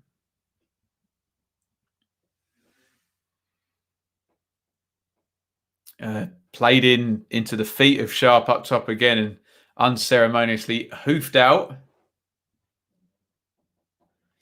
Basham with the throw in, and just keep your eye on the clock. 55 now. It'll be a long old run. Basham in the box now. Can he sort his feet out? Basham.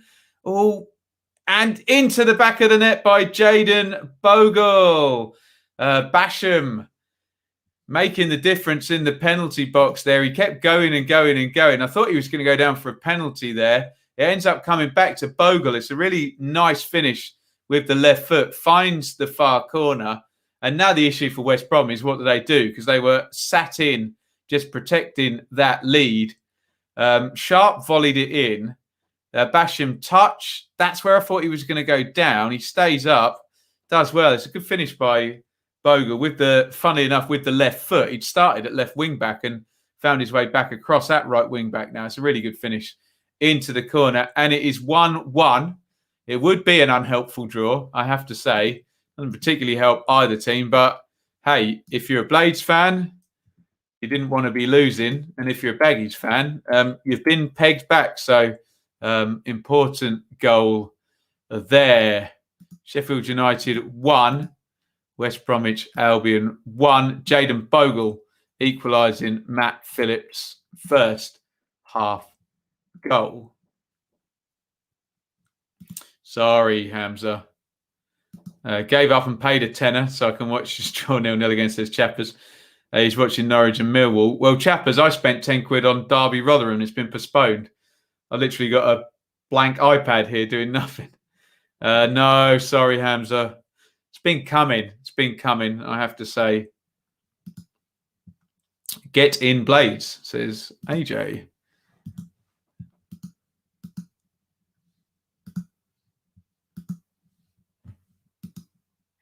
Bournemouth have been in awful form while Wednesday have been flying. If Wednesday win, this won't be a fluke. Well, Bournemouth haven't been in good form, have they?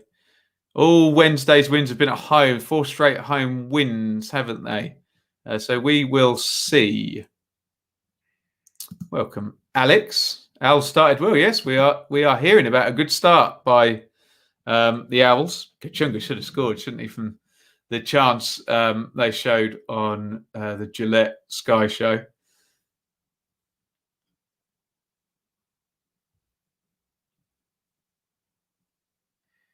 Livermore, Phillips. Oh, excuse me. It's been a long day. Crossed into the box. Diving header clear there by John Egan. And out it goes for a West Brom throw. Looks like Dara O'Shea is going to toss this one in long. So I'd imagine we'll get a couple of big guys coming up from the back. For Shaw's.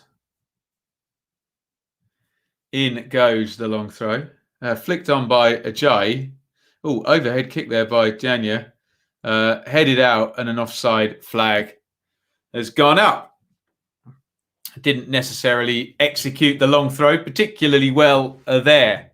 Sheffield United 1, West Brom 1.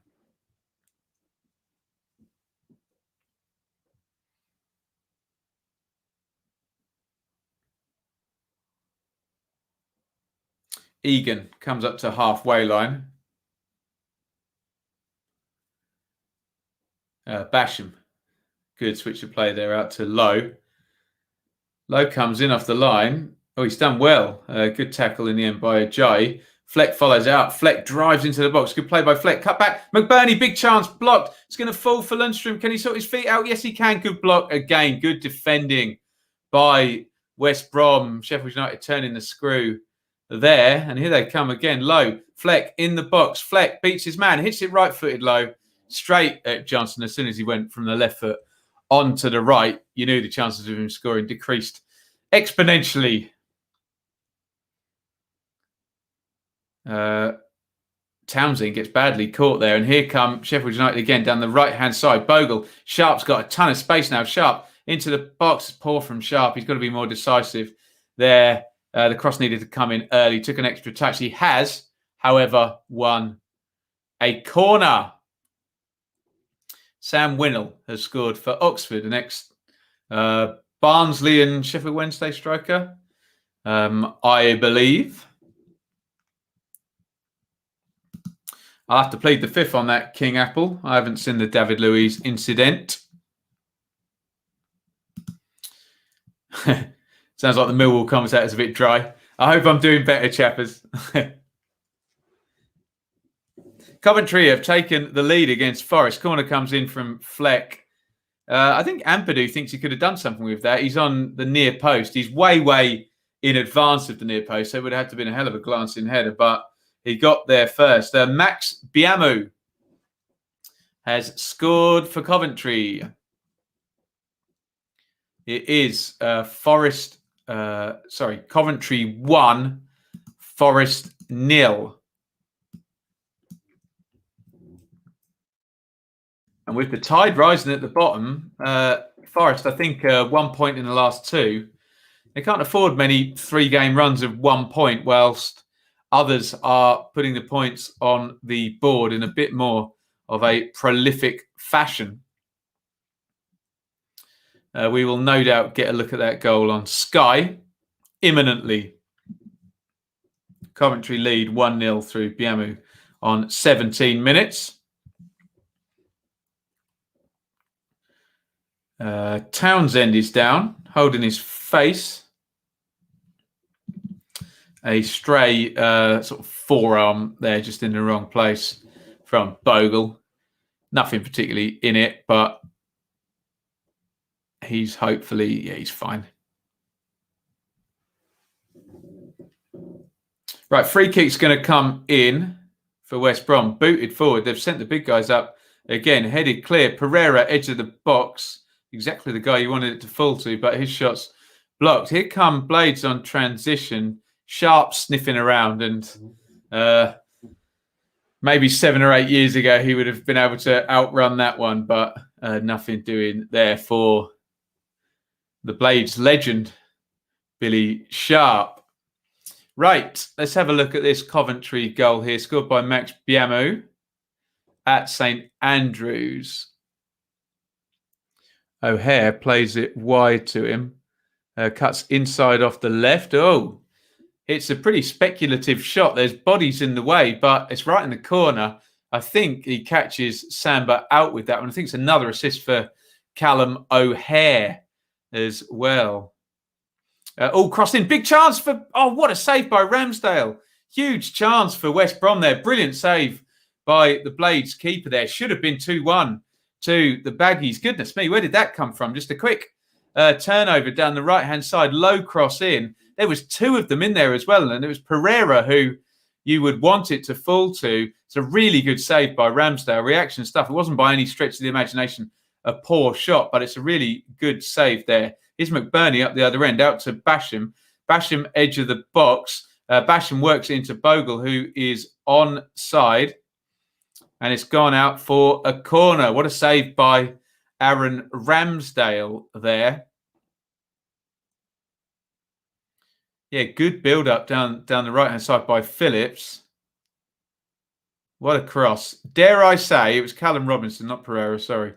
Dare I say, it would have been disallowed for offside, because it looked like the sleeve of Robinson was just in an offside position. That would be the mitigating factor there. Corner for Blades, into the near post, headed out. Bogle tries to put it back in. McGoldrick tries to flick it on.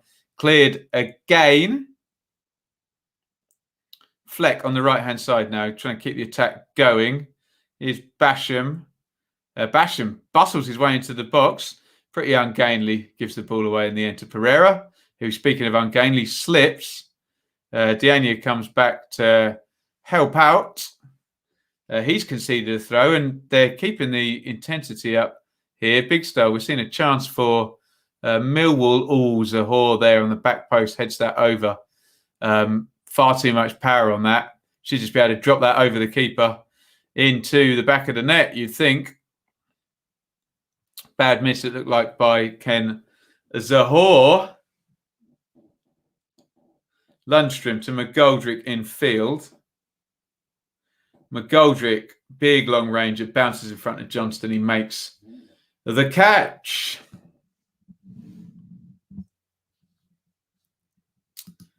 I think you should be Jeff from Soccer Special. Do I have to change my name to Jeff? I'll do it for the money. I need to invest in my own personal Paul Merson. Any volunteers? Was anybody really good at football and now just a bit outspoken? Nottingham Forest have equalised 5 minutes after the opening goal in that one by Max Biamu. We have a Forest equaliser. It's Coventry 1, Nottingham Forest 1 at St Andrews. And the goal scorer is, if my phone will tell me, Lewis Graben. 1-1. Coventry were in the lead for just 5 minutes. Here come West Brom, and Townsend tried to get in. He just ran into trouble, but he was in the box. Ampadu, lovely ball out now. Blades, can they focus this into a counter-attack? Low. Ampadu. He's driving him forward, actually, Ampadu, to be fair to him. Low slows it down a little bit, to be honest. Egan's got it back out to Ampadu, who looks quite a good outlet in this sort of phase of the game. Fleck wants a pass, but he hasn't got one on. Manages to play it down the line to Low. Big run forward by Ampadu. And just intensity's just dropped off a little bit for Blades. We're going to see the Forest equaliser now. Let me look at the other screen. Long ball into the channel. Good feet by Amiobi. Sticks it across the box. And Lewis Graben from the cutback, right-footed, finds the corner. Graben on 22. Off comes Diagni, however we pronounce his name, the new West Brom striker. He is going off. And Hal Robson-Kanu, who feels a very Sam Allardyce player, doesn't he, comes on. Callum Robinson also is coming off. And Carlin Grant has come on. So that might well just be a new front two, essentially. Probably Robson-Kanu will stay furthest forward and kind of back in, as he's pretty good at. And Grant will play off him, one would imagine. I think Grant's going to have to cover the left-hand side behind the ball. Here come Sheffield United. They're down the left with Low, whose cross is blocked by Semi Ajayi and wins a corner. Blues pretty much on top, but loads of nice stuff going forward. No real threat. Snowed under in Huddersfield, says Oliver. Sounds like Yorkshire's having a struggle with the weather at the moment. So doing well to... In fact, I'm even seeing a game here because the other one in Rotherham cancelled. Corner, swung in. McBurney's up there. McGoldrick making a play for it. Cleared by Bartley. Fleck. Out it goes. Crossed in. Egan was in the middle. And it just drifts wide. I think Egan got the last touch. Woof. Hope the channel is going well. Thank you, Oliver. We are that close to 14,000 subscribers. If you're watching and you haven't subscribed, what number are we on? Let me have a look. We'll give you a live number. Oh, 13,998 subscribers. If you are watching, hit the subscribe button right now. You know you want it. We seen a chance in the Birmingham-Wycombe game here. Driven from outside the box. Sorry, I'm looking on the iPad. I couldn't see who it was. Here come Blades down the right. Oof. Crossed in by Sharp. I think it was Bartley sliding back towards his own goal and spoons up and is easily caught by Johnston.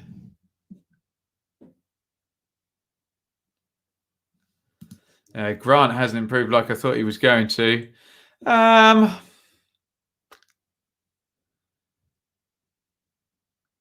Not particularly had the circumstances to be able to thrive, but no, obviously. But pretty steep trajectory from Grant, from Charlton to Huddersfield, straight through into the Premier League. So he's done well. What do you make of us signing nobody yesterday, Ben? I think I had a slight meltdown. Wasn't surprised in the slightest, to be honest. I think it's one of you guys in here told me, Chansiri won't put a new manager in, not until transfer deadline's done, because he can't bring anyone in. So we kind of already knew, didn't we? McBurney lays that off to McGoldrick. 70 gone now. McGoldrick wide to Lowe. Poor ball in by Lowe. McBurney's furious with that, and rightly so. Just half-assed pass by Max Lowe. Phillips just boots it into the channel there.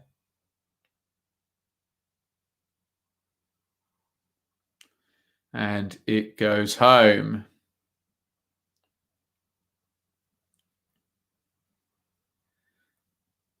Lundstrom. Fleck into Egan. The centre-backs bringing the ball out for Sheffield United.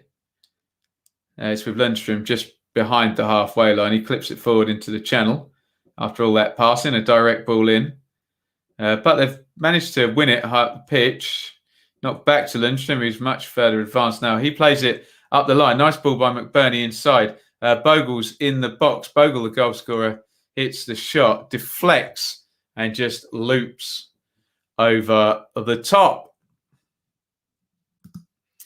Ever since Pookie had a child, I think he may have forgotten where the goal is.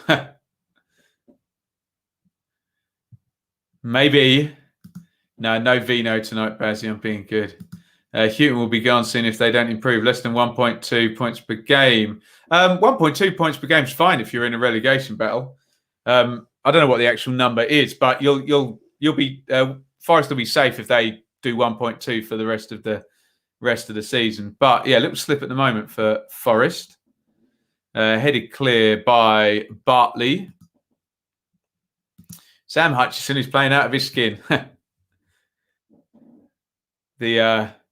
One of the least creative of signings in the window. Sam Hutchison back to Wednesday. Oh, Billy Sharp has scored. It is 2-1 to Sheffield United. It was crossed in, and it's a classic Billy Sharp goal. It just goes loose, and he's there, sniffs it out. Johnny on the spot.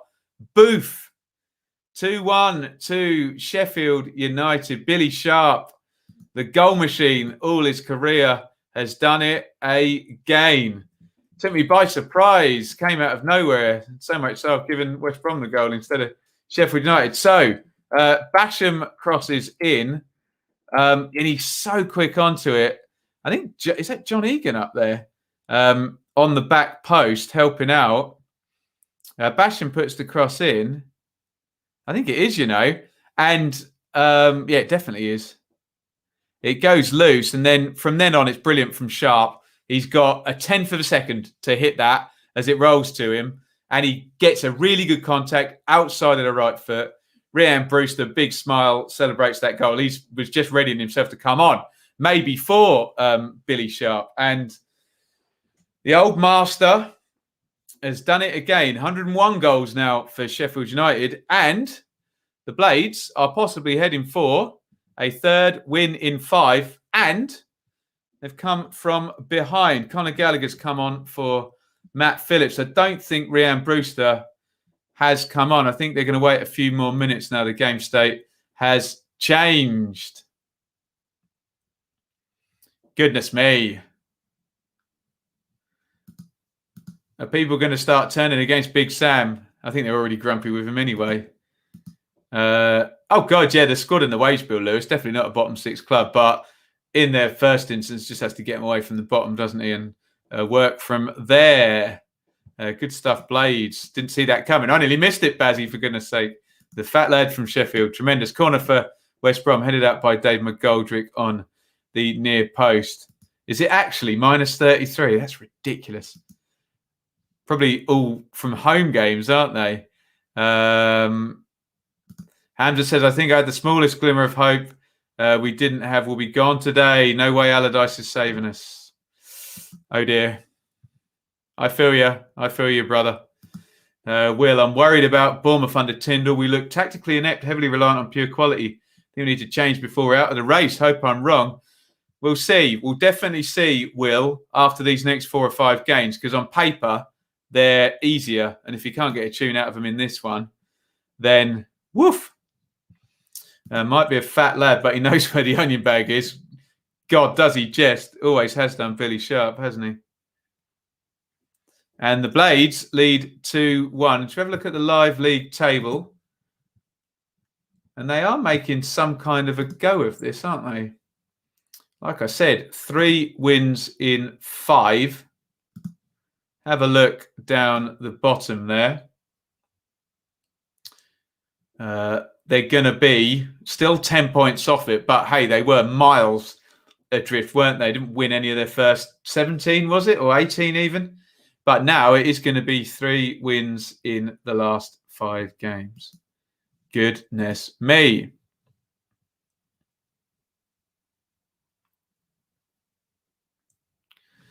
What are my thoughts on Forest shipping players to Olympiacos and vice versa? I think it's not against the rules at the moment, sadly. There is obviously a conflict of interest with owners owning multiple clubs, but until they put a rule in, then it's okay, isn't it? Same with Watford and Udinese, isn't it? And Manchester City and the 8 clubs in the City group, and Brentford and Midtjylland, who Matthew Benham's the majority shareholder in. There's plenty of it going on, isn't it? Oh, there you go. 1.2 points per game. Exactly. Yeah, exactly. Big Sam will keep his record of never being relegated to leave by mutual consent. Have Arsenal had 2 men sent off? Holy hell. Darby minus 69. Didn't Darby lose 6-0 about 3 times in that season? God, it was gnarly, wasn't it? Not good. Blades have woken up since match day 18. Derby's record will probably stay for another year. Yes. How many points have they got now? Or will they have? 11. What did Derby get? Was it 11? McBurney plays that one into Fleck, who comes forward through the middle. Out wide it goes to Lowe. Lowe crosses that one in, headed over the top by Bogle. One wing back crossing it to the other. They're definitely fancying a third here. You know West Brom will get a chance, don't you? You know there'll be a set play or what have you.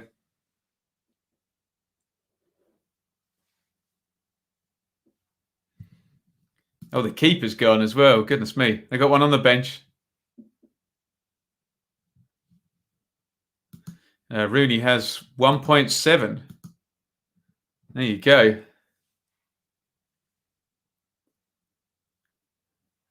Crossed in by Max Lowe. Flies over the goal. 78-24 gone. Yeah, we don't want to draw. A decisive result either way would be good. Let's have some of this water. Was anyone on the stream earlier when I nearly choked to death? Goodness me.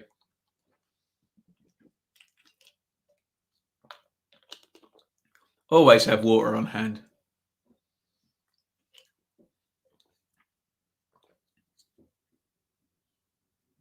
Oh, a lovely assist in the Carlisle Forest Green game there. Whoever's playing right wing for Carlisle's on fire in that one.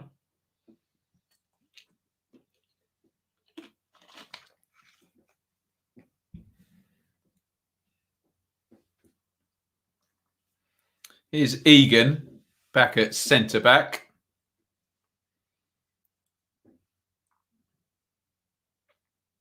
It's back with Ramsdale. Ramsdale hits it down the ground. 79-26. Triple substitution for Millwall.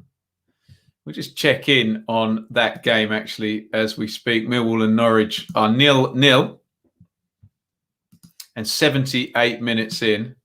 As I said, we just had a triple substitution. Norwich creating lots of shots, but only 2 of them on target. Farker has complained about their shot conversion rate this season. But they are top of the league. Oh, I was okay. Don't you worry. It's made me choke even thinking about it now. Beautiful graphs, or you spelled beautiful wrong. Beautiful. Not that I want to be one of those pedants who, because I make a spelling mistake every stream and someone corrects it.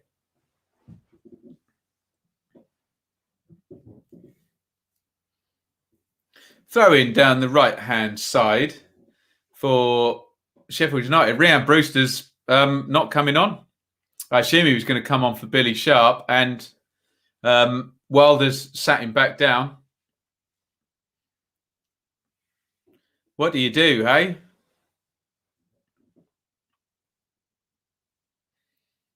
Here's McBurney. If you were bringing him on to chase the game and the game state changes, you're allowed to change your mind, aren't you, hey? There are goals so far. I need to update the ticker. Sheffield United 2, West Brom 1. Millwall 0, Norwich 0. Bournemouth 0, Wednesday 0. Coventry 1, Forest 1. Biamu and Graben.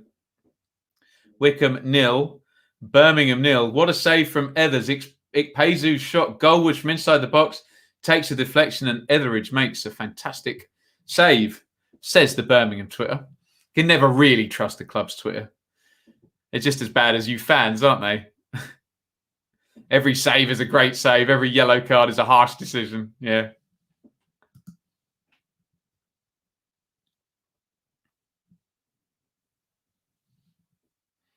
Conor Gallagher coming forward there has won a free kick for Sheffield United.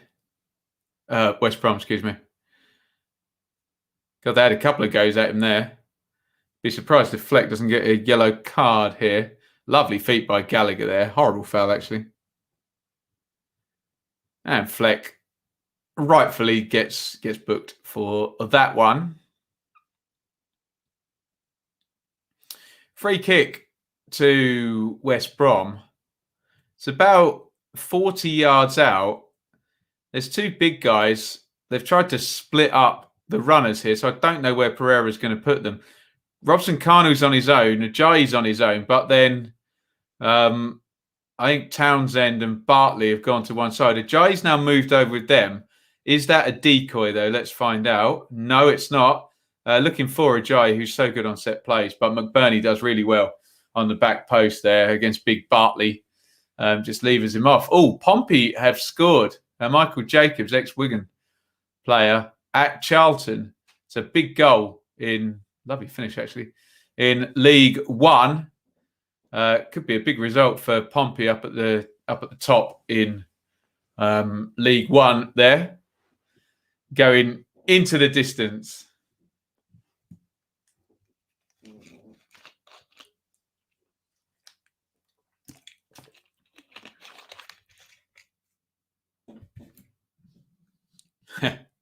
What do you mean, you fans? You lovely, emotional, overreactive, brilliant people. Pompey 1 up at Charlton. Oh, I'd stop reading it, Iain. You'll do your nut, my friend. Yellow card has come out for Dave McGoldrick. Oof. I didn't think I saw him do a tackle at Ipswich. Probably a bit unfair. That certainly wasn't a good one. And he gets a yellow card. Fleck and McGoldrick both booked in short order. Matt Smith's come on for Ken Zahor in the Millwall game. Here come West Brom. 84-29 gone. In it goes to the back post. Headed across. Decent recycle there. No one there. Grant touches it back into the box. Oh, good effort. Really good effort by Matt Pereira. He's trying to... It's a difficult one, but he, of all people there, can pull it off. Curving it away from the keeper, and it just curves a little bit too much. Let's have a look at this. It was a really good header back across by Townsend in the first instance. We've just seen a chance at Wickham as well. Spin on the volley. Good save by Etheridge. Yeah, I think that was the one we described. Took a deflection off Gary Gardner. And Pereira tried to shape it over. Penny for Rhian Brewster's thoughts, because now Oliver Burke's coming on. So they've obviously gone for the physicality rather than Brewster, say, the finisher. Here's a good save by Etheridge in that game. Billy Sharp is coming off. And Ollie Burke is going to come on. Wow. Bournemouth 0. Sheffield Wednesday 1. Wow. Bournemouth are in a rut. And if they lose at home to Sheffield Wednesday, my God, the pressure is going to build on Jason Tindall. It's Bournemouth 0. Sheffield Wednesday 1.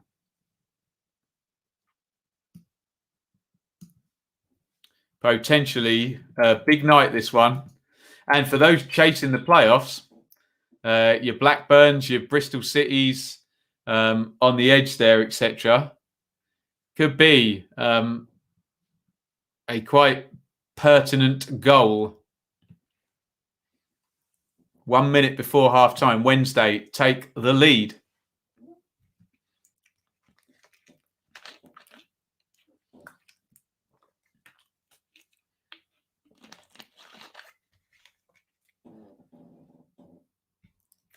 $86.40 gone in this one.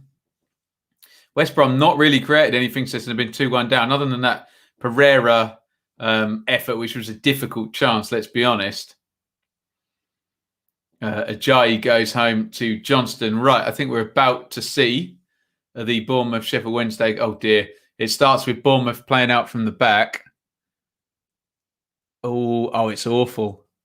Oh, my God. You will just not see a more cringeworthy goal than that. Callum Patterson has scored it. It's horrible. Who's playing left back for Bournemouth? I don't know whether that's Lloyd Kelly. Oh, it's not even a good finish. So Lewis Cook. I can't tell who plays that back. I'm on the small screen of the iPad. I don't know what Begovic is doing as well afterwards. It's Chris Mepham, I think. Don't think it's left back. It's split centre back. And oh dear, it's a horrible goal, put it that way. And Sheffield Wednesday have the lead. They all count, don't they? Could be a big one. Callum Patterson, the goal scorer there. Jason Tindall will not have needed that one. Get in there, Sonny. You love to see it. Unbelievable. It's a horrible goal, isn't it? Absolutely horrible. Sums up Bournemouth's awful run at the moment, doesn't it? Begovic just got his feet all wrong. I think if Begovic had just stood still, it just would have hit him, wouldn't it? And he kind of messes his feet up, dives over the top of the ball. It's terrible, wasn't it? Party time. You love it, Nat. Through again, dearie me. What is going on with Bournemouth at the moment? Okay, long throw-in chance for Townsend. O'Shea, excuse me. Ajayi's gone forward. Pereira's on the edge of the box. Snodgrass is lurking. The flag has gone straight up there. I don't know why. The linesman was convinced immediately. Remember when Bournemouth was second by Christmas? Oh, yes. Oh, yes. We have short memories and long memories and medium memories.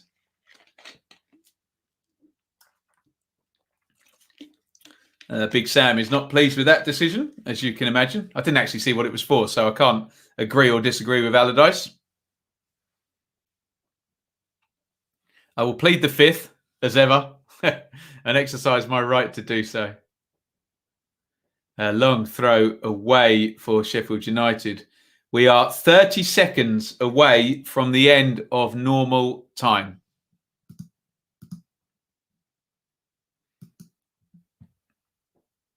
Jai plays it back to Johnston into Townsend in the left-back position. The game has stopped. Ampadu has gone down. He's holding his head. I don't want to make any accusations of... Oh, no, actually, he's not faking that at all. Bump on the head there. 3 minutes. 3 minutes of stoppage time.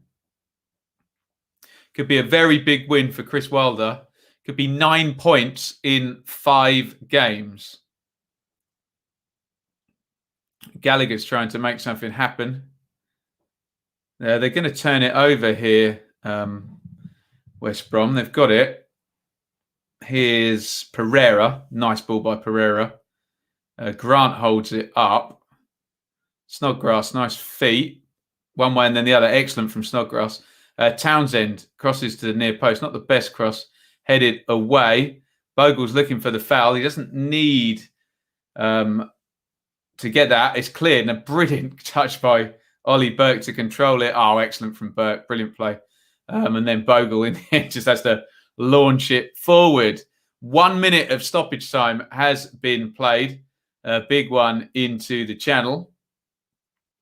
And West Brom appear to have handed it straight back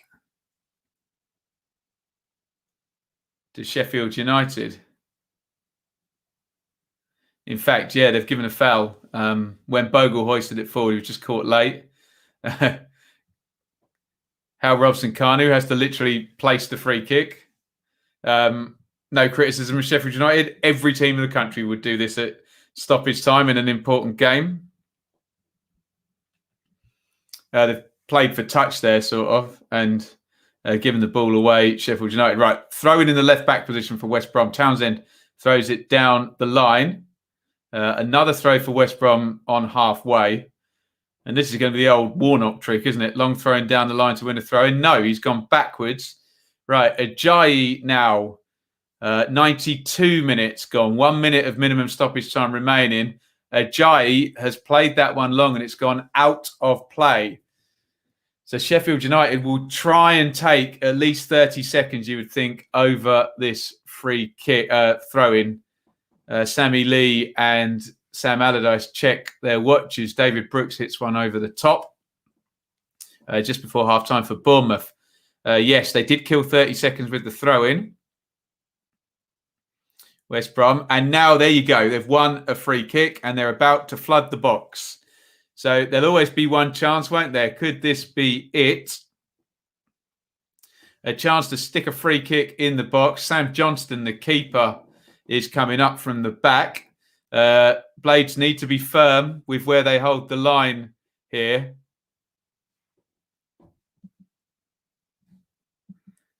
And the free kick is going to go into the box.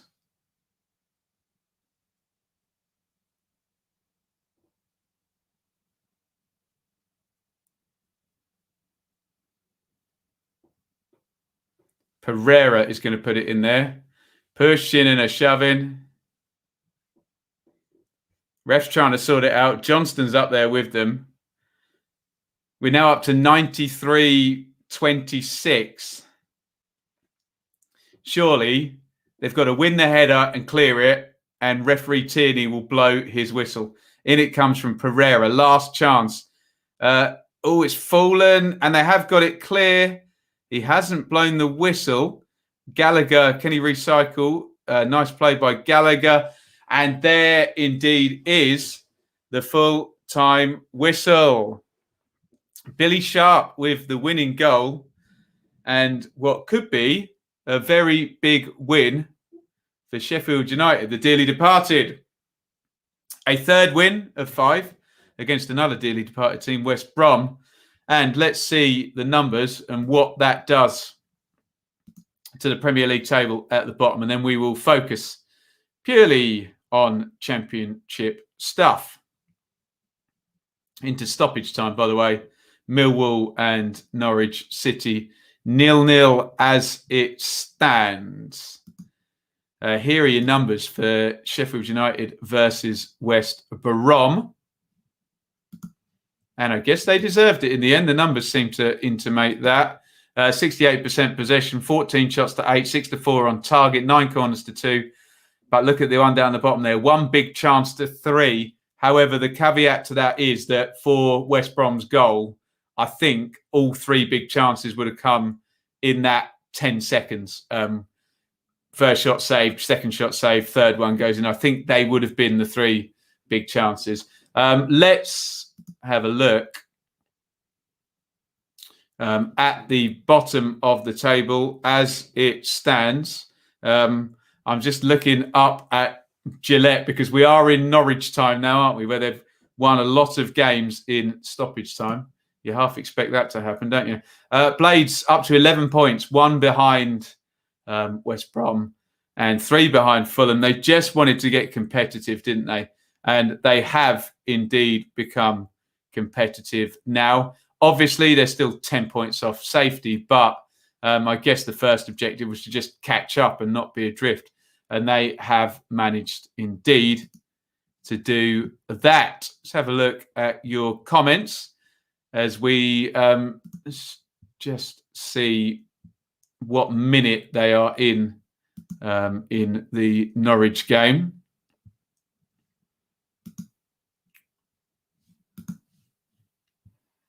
There we go. Coming up 94 minutes now. It's just ticked over 94 minutes. I don't know what's happening stoppage time there, how many minutes. And in fact, it has finished, as many of us predicted, 0-0 in that one. So we've got 2 results through. Sheffield United 2, West Brom 1. Norwich drawing 0-0 at Millwall, which does now, in effect, open it up a little bit for Brentford, who now have 2 games in hand. And if we look at the table, 2 wins for Brentford will take them to 54 points, knowing that Swansea play Norwich on Friday. So a very important game tomorrow night for Brentford, where they could, against Bristol City, move into second position. Let's have a look at your comments before we go elsewhere.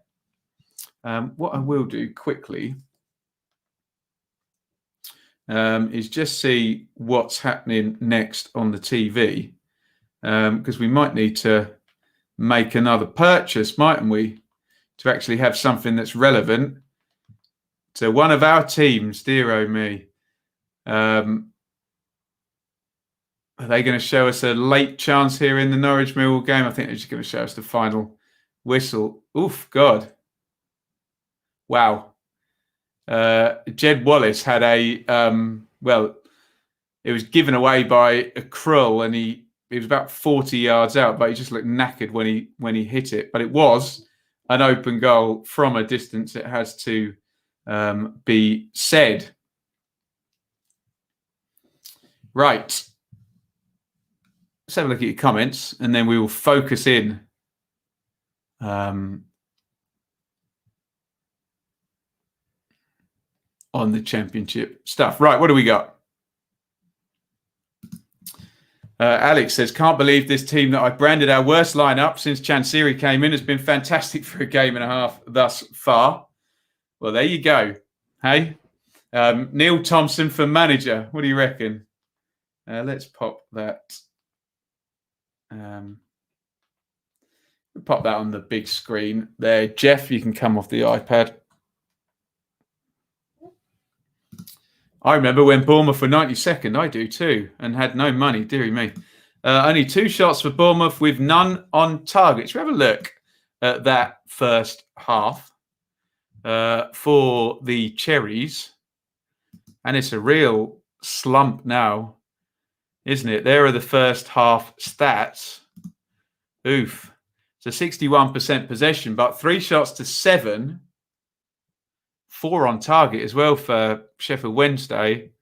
2 big chances to 0. Something's not right there at Bournemouth. I don't like the look of those numbers at all. That strikes me as a team moving the ball around and not doing anything with it, if you get my drift. Look at the recent run for Bournemouth as well. If they were to go on and lose this, it starts to be a really bad run, doesn't it? I thought there would be a corner turned. Look at that, Sheffield Wednesday and then Birmingham at home in consecutive games. You'd think 4 points there, minimum. Well, they're heading for 0 in the first game. And that's on the back of a draw and 3 defeats. It'll be 1 point in 5 games if this stays the same. Oof. Not good. James says that Buendia stat is haunting us. We've been appalling tonight. Yeah.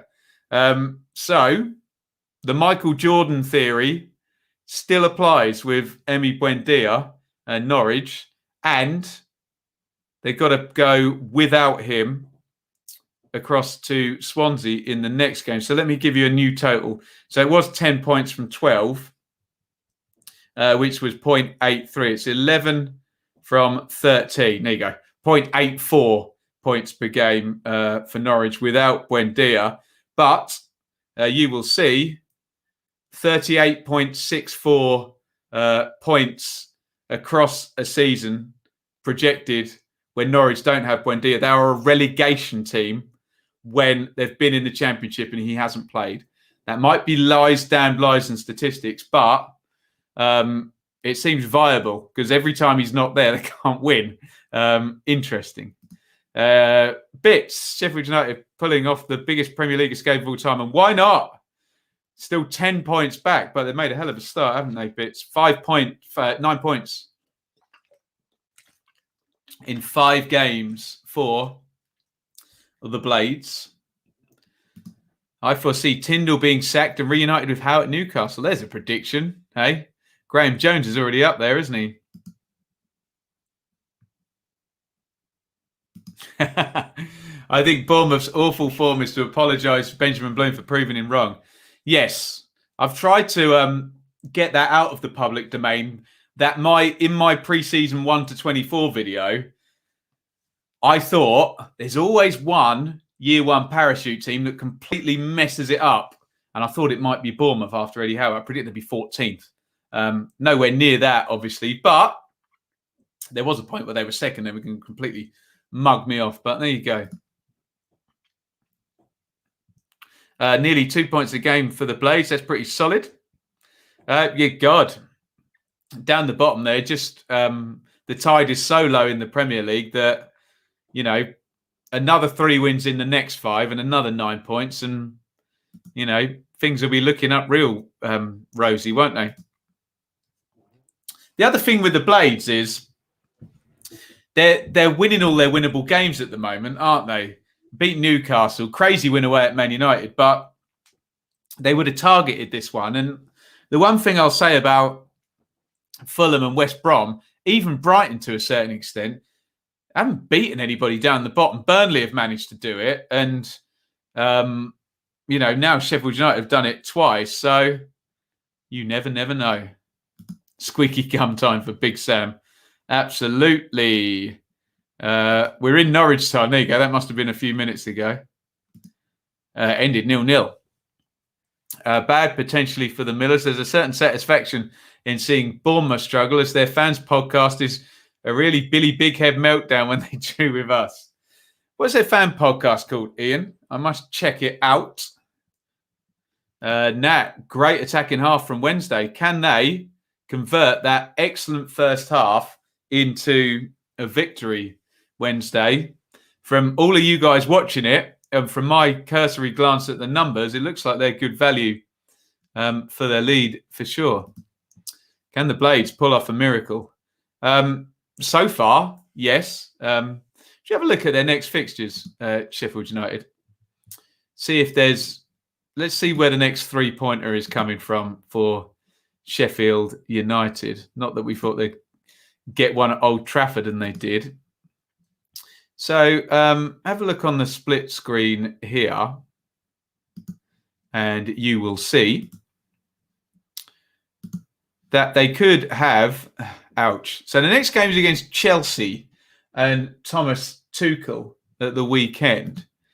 That may not be the next three-pointer. But then they've got Bristol City, one of our championship teams, haven't they? And then, I mean, it doesn't get any easier, does it? West Ham away, Fulham, Sheffield United. So potentially, they've got a chance to go past Fulham if Fulham haven't pulled away. How many points? I think they were 2 points behind or 3 points behind Fulham. So maybe not. They'd need something in that time. But it's just no easy run, is it? Southampton, Leicester, Villa, Leeds, Arsenal, Wolves, and then Brighton. So the rivals are spread out. What they really would want now is a nice run against all of their rivals. But they ain't going to get it. They're going to have to do it the hard way. But it's one of those silly things when you are looking at, God, Accrington 4, Bristol Rovers 1 in 28 minutes. What is going on there? And Accrington are pushing for the playoffs. I tell you, that'd be a hell of a promotion, wouldn't it? I was just going to say, when you're looking at a team at the bottom looking for the next 3 points, you can never find it because they're down at the bottom. So every game looks hard and would likely be an upset. Great result, Blades. Absolutely.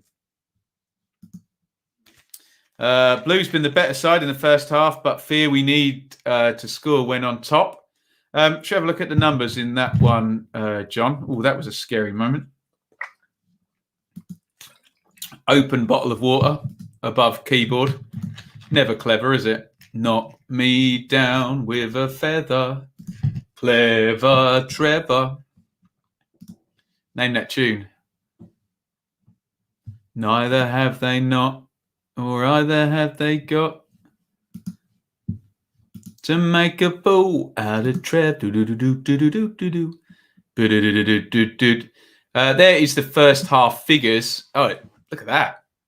10 shots to 3. Only 2 on target apiece, though, for Blues in that first half. No big chances is an issue, but God, it sounds like it's absolutely hammering it down outside. What is going on? Dear me, can understand why that game's cancelled if it was anything like that. So yeah, we'll see how the second half pans out there. It's a big one down the bottom there. If you look at it, it's it's kind of an opening really for Birmingham. Coventry are level. Darby got cancelled. Could literally jump up. What's the goal difference like? -12. Coventry is -10. And Cardiff is positive. Incredible. They could still jump above Coventry tonight. Say Forest were to score and Birmingham were to score. They would immediately swap places. MK Dons 0, Sunderland 2. Aidan McGeady, you can still find him. Dan says, if Bournemouth lose 1-0, Blackburn beat Rangers on Saturday, Blackburn will go 6th. I think Blackburn have got 10 points in 4, haven't they? So they're in a nice little touch of form up there as well. Yeah, who'd have thunk it, hey? Could be 1 point from 5 for Bournemouth. But hey, we could be sat here in 45 minutes' time thinking that Bournemouth have turned it round. They've scored 3 goals in the second half. They played fantastically. You never know, do you? I'm almost tempted to get the second half of the Bournemouth game. Let me know in the comments. Should I get the second half of the Bournemouth game? I'm having a little press of the buttons on the iPad here. Bournemouth. Shall I do it?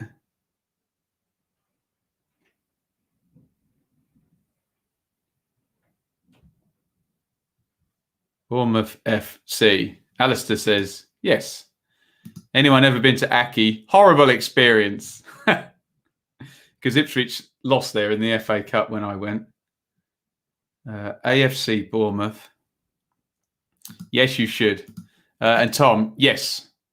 Brentford, Bristol City. Yeah, I didn't get accreditation for that one. AFC Bournemouth TV. Buy match pass. Video. Buy now. Hang on a minute. I just got to type my details into here. As ever, if anyone would like to support via Super Chat, as I'm about to spend another tenner, feel free. If 10 of you put £1 in, we got it covered. Postcode optional. Opt in to receive the latest AFC Bournemouth supporter news. No, don't care. Date of birth.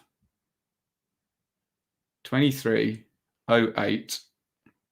I won't say the year. Email address. I have to make a password. God, this is a palaver to watch half a football match. Bitch, you legend. There you go. Bits has paid for half of it. Save password. Right. Pay with PayPal or no, I can do it like this. Right, address. Second half hasn't kicked off yet, has it? City. Oh God, now I have to scroll all the way down to United Kingdom, don't I? What a palaver.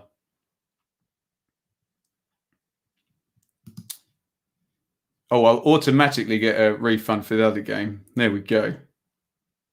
United Kingdom, Bedfordshire, MK42. There we go. That one. My God, my iPad took my Face ID there. Sensational. That doesn't normally work with my hair. Submit payment. I think we got it. So, Ben and everybody else, we are now going to take the second half of Bournemouth versus Sheffield Wednesday. Redeem your voucher. Oh, what are you doing? I just paid for it. Agree. Oh my God. How do I get in there now? Live.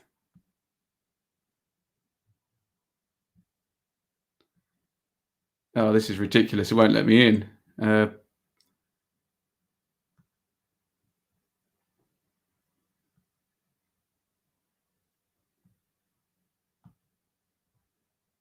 I just paid for it.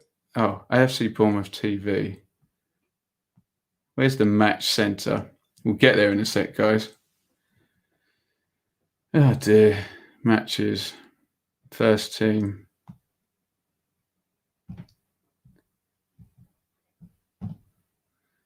Oh, why do they make these websites so damn complicated?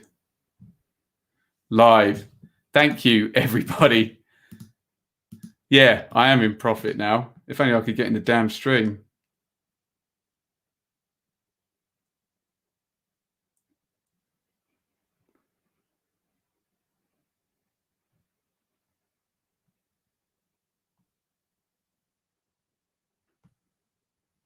Hang on one sec, guys. Sorry. Should be so obvious, shouldn't it? Yes, I want to accept the cookies. It says at the bottom of the Bournemouth website, together, anything is possible. Apart from being able to actually watch the match you've just paid for.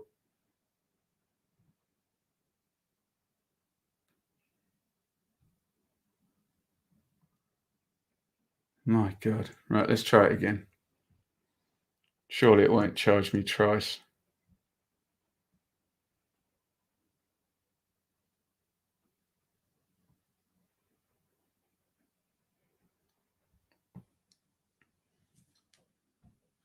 we will be tuning in any second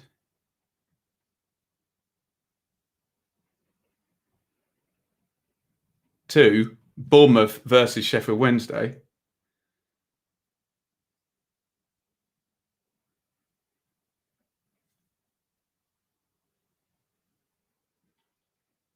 Supporters must make sure they are logged in to access passes that they purchase. Is it that I am not logged in? Ah, there we go.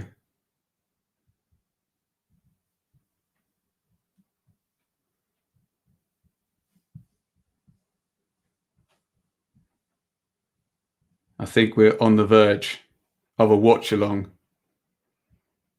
Submit. Not now. Watch live. I think we have it. Play. And you will all be incredibly pleased to know. I'm not going to get done for copyright here, am I? There it is. Right. Thank you very, very much, everybody, for your super chats. You have essentially paid for that. We are 52 minutes. I have to look down here now. 52 minutes and 49 seconds in. Bournemouth 0, Sheffield Wednesday 1. Callum Patterson is down. We did Bournemouth the other night, didn't we? Oh, that was stressful getting on there, wasn't it? Do you think computers will catch on? I still can't lose them, for goodness sakes. Right, let's change the banner here. So we are into watch along number 2. Thank you again for the super chats. Brilliant. So it is Bournemouth. I can't.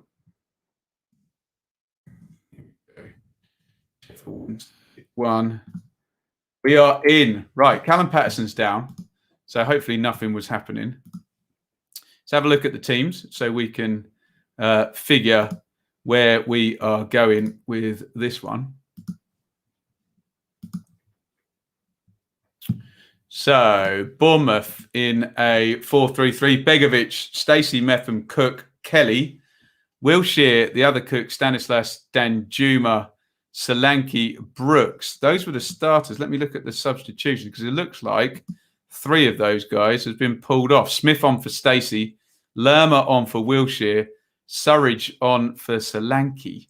So it sounds like a couple of games running that Jason Tyndall has pulled a load of players off at half time, for goodness sakes, which is not a good sign, is it? Not what you want to be seeing.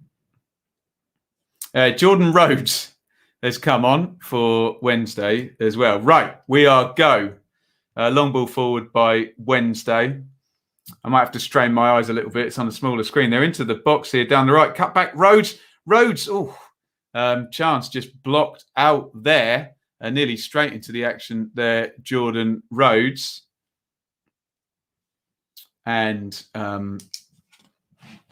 cleared away by Wednesday again. Let me just run you through, or run myself through that Wednesday side.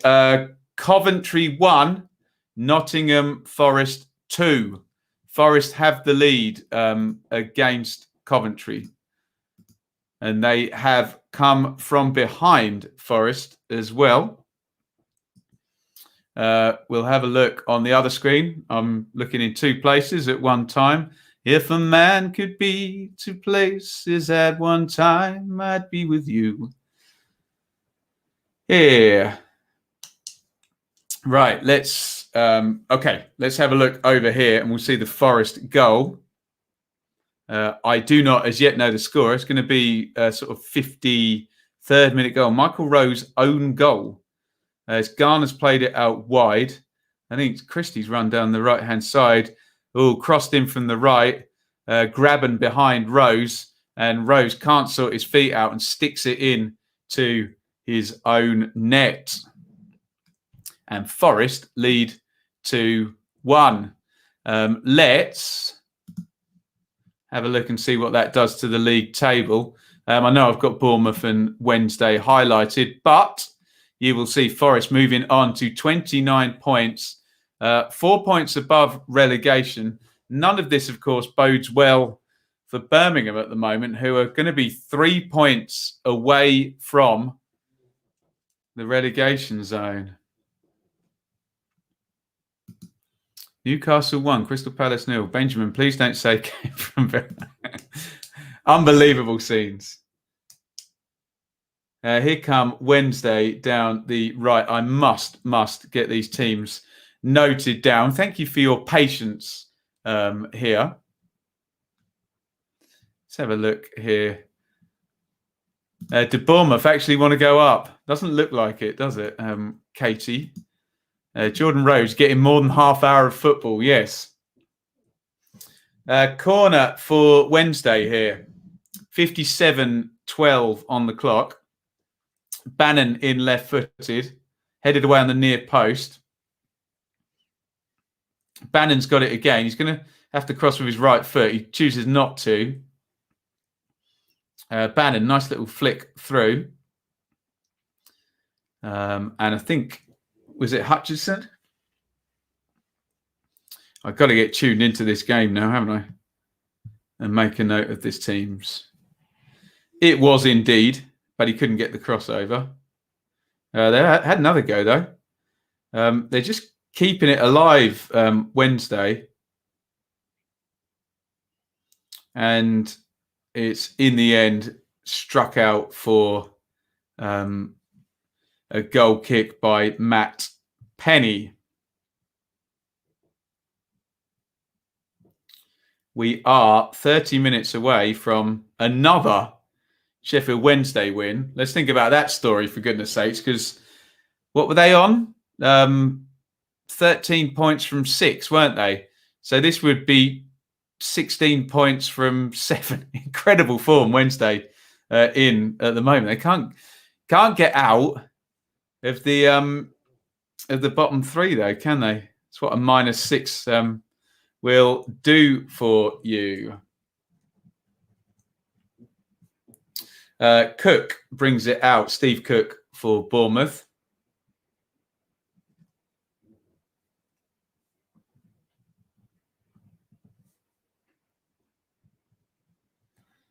Played down the line, cut out there in the right back position by Liam Palmer. They were looking for Dan Juma in the channel.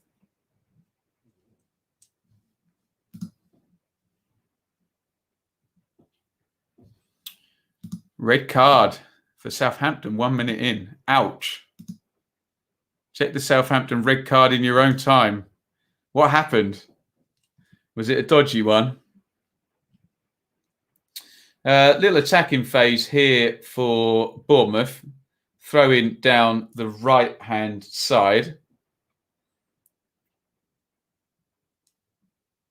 Lerma, one of 3 half-time subs. Oh, Solanke smashes that one across the box. Nobody on the end of it.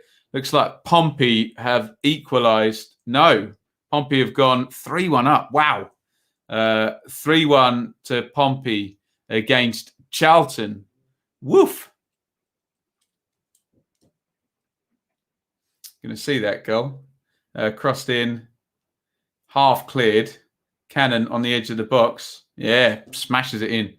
Post and in. We're going to get a long throw in from Lloyd Kelly by the looks of it. And it goes to the near post. Headed out.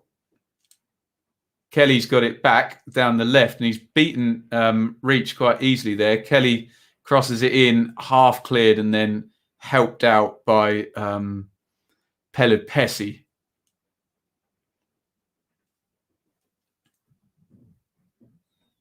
Mepham has got it.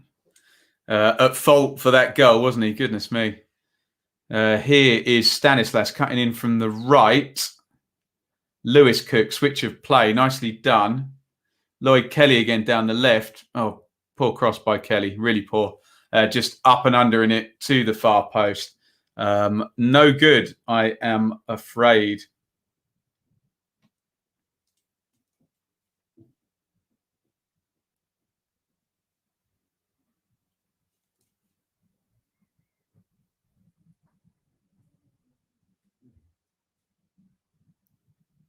going to be a goal kick to Sheffield Wednesday.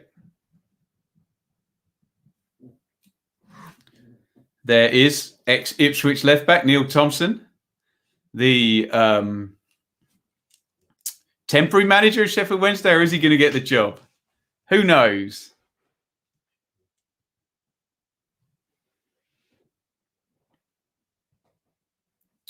The Wednesday team tonight will help me to read it out as we try and tune into this game at halfway.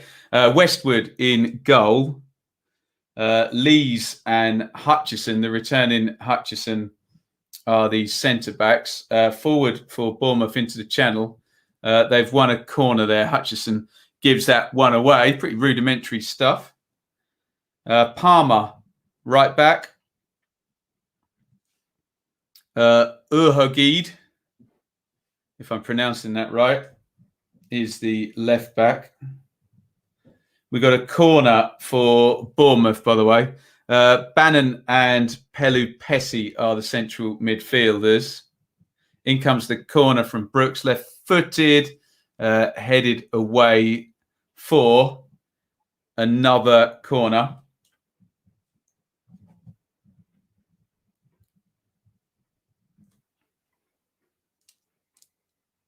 Reach and Penny are wide. The corner goes in, easily gathered by Westwood. Man down as well. Tom Lees. Don't know what happened there. Honestly, looked like he fell over his own man, but there you go. You'll take it, won't you? Up top for Wednesday, Kachunga and Jordan Rhodes, who's just come on for the goal scorer, Callum Patterson. And I think we're all up to speed. Uragide.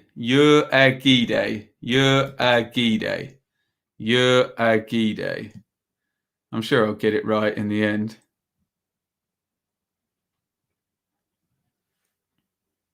Here is Brooks.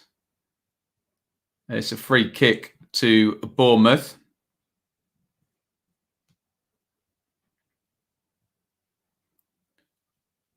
All right, Jordan Rose, 20. Long one into the channel. Surridge goal side of Hutchison. Down he goes. And it is a penalty. Oof. Penalty for Bournemouth. Hutchison badly caught out by that one. Obviously, guys, I'm going to turn the chat off because I'm on an internet feed now. So I am at 64:37. If you want to, I'm just going to not look at it for the next minute so you don't give this away.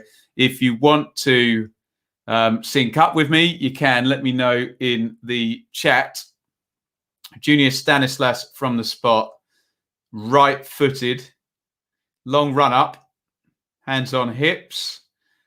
Stanislas v. Westwood. Here he comes. Long hold. 1, 2, 3, 4, 5. Huge run up. And he puts it in to the keeper's right-hand side. Bournemouth have equalised. They didn't appear to be pulling up any trees. Just a simple ball slid in behind Sam Hutchison. And Hutchison takes down Surridge and Stanislas scores from the spot. What are we agreeing on this? Is it Uragidi or Uragade? Uragidi or Uragade? I don't know. No Ben Pearson tonight. Sorry, you Wednesday fans. It is 1-1 now, Bournemouth. We were, Ben, watching West Brom and Sheffield United, which ended 2-1 to the Blades. At the moment, in our other games, we have Forest leading at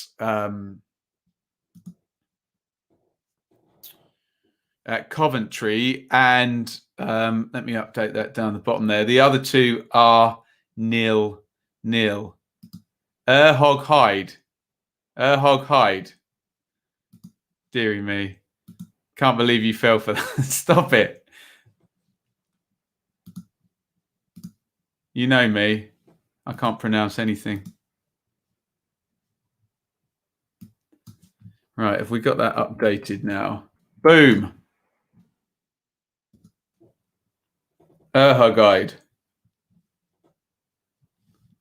Right, should we get back to this game now? It is Bournemouth 1, Sheffield Wednesday 1. It'd be a better result for Sheffield Wednesday than it would Bournemouth. Keep up their run. Bournemouth would still be only sort of 2 points in 5. Dan Juma, edge of the box. Ooh, opens up, deflected. Ooh. Westwood lost that. I think it might hit the post, actually, from Westwood.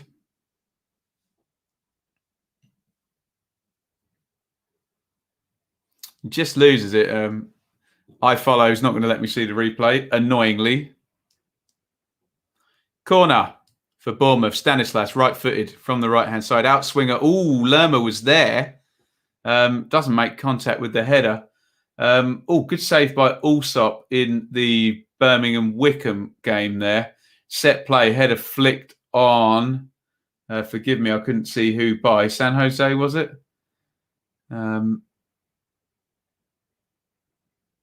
And tipped around the post by Ryan Allsop.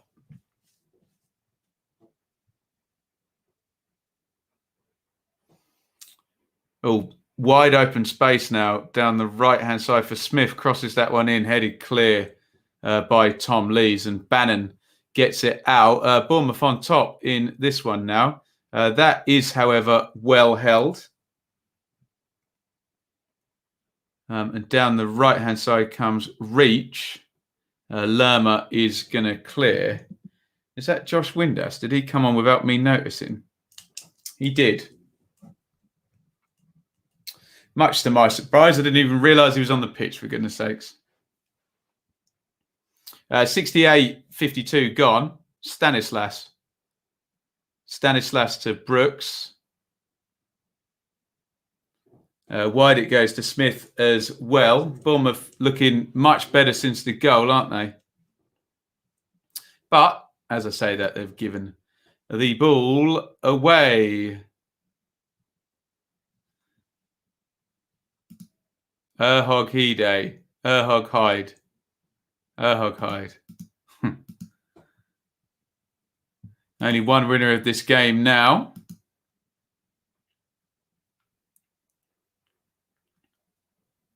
Can you watch iFollow on a TV? I don't think you can you?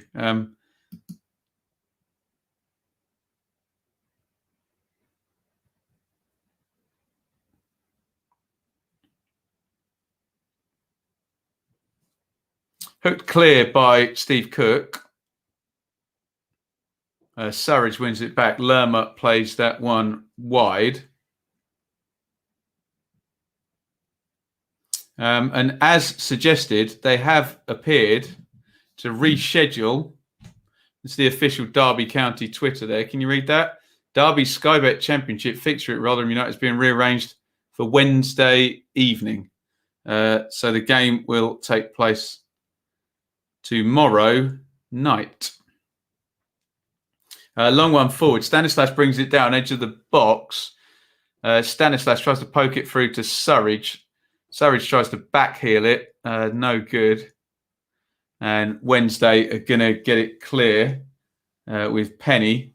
Penny, decent ball for Windass to chase. That's good defending. I think it was Lloyd Kelly. iFollow on an iPad is not the best. A Sheffield double. We will see. Yeah, they need to make an iFollow app, don't they? You can watch iFollow on TV if you have a laptop and an HDMI lead. There you go.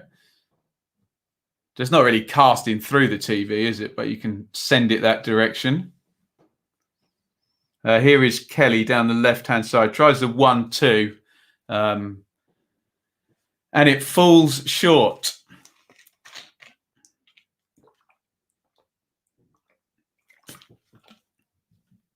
Ben says, top second half performance by plays. To say West Brom was defending so deep. Second half, it felt like we had fans in the stadium. Wilder is irreplaceable. To the left, to the left. Isn't that a Beyonce song? I didn't know that was a football chant.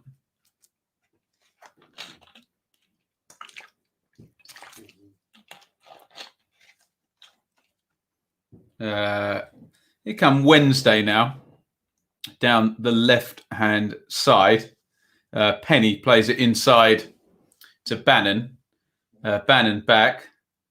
Erguhide, the left back, whose name I can't pronounce, plays it in the channel for Rhodes to chase. Slightly maligned Jordan Rhodes in the last time we watched Wednesday against Darby, where he looked so off the pace. It was just sad, really, because he was a championship goal machine a few years ago, wasn't it? Kelly plays that one outright to Brooks. Good ball back. Kelly, big diagonal, looking for Stanislas. Penny on the cover. Good header. There you go, Lewis. Are you happy now? Rescheduled for tomorrow. Get the forks out on the pitch. 71 gone at Coventry Forest. Jack Colback's come on there.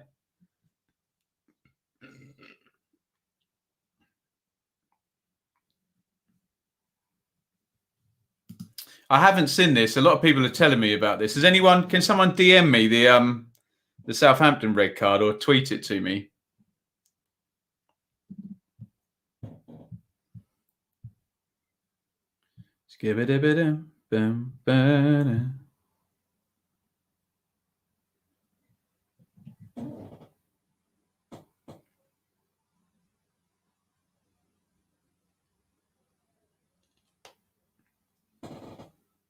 Manchester United have taken the lead against Southampton.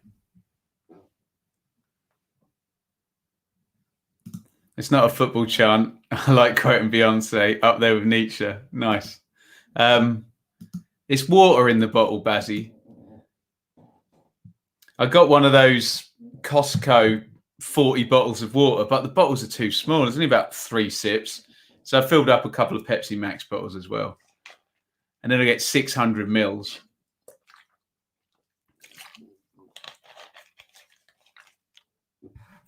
Wan-Bissaka with the goal there. If you want to sync up with me, I think you may be ahead of me there, Alex. You said Harris, Dunkley and Luongo coming on. That has not happened yet on my stream. I am 74 minutes, 31 seconds into this one. Kelly knocks that one forward. It's played back to Lerma. Stanislas. 1-2 is Surridge. Stanislas hits the shot. Blocked by Lees. I think that one hurt. Tom Lees is down. Ooh. The game was stopped there. I think he just got the ball blasted into him. Don't quite know where it hit him. We'll find out.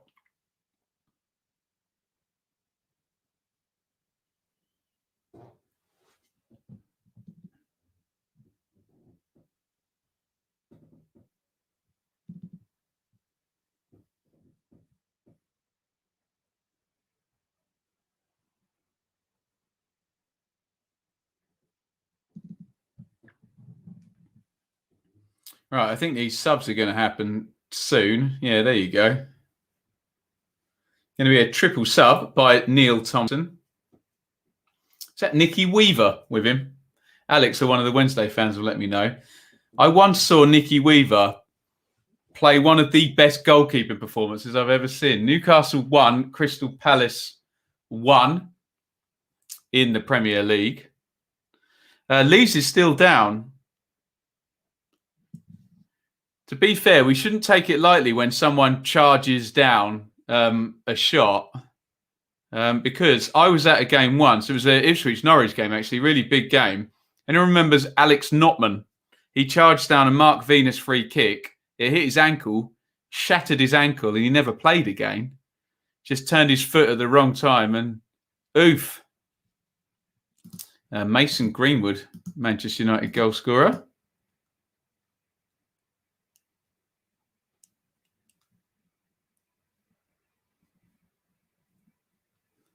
Reedweld for Palace. Thank you.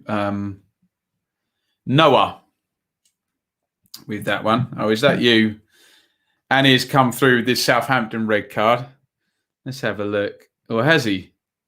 Kravinovic has shown a yellow card for dissent for sarcastically applauding one of referee Harrington's decisions. He sent me that instead. Unbelievable season.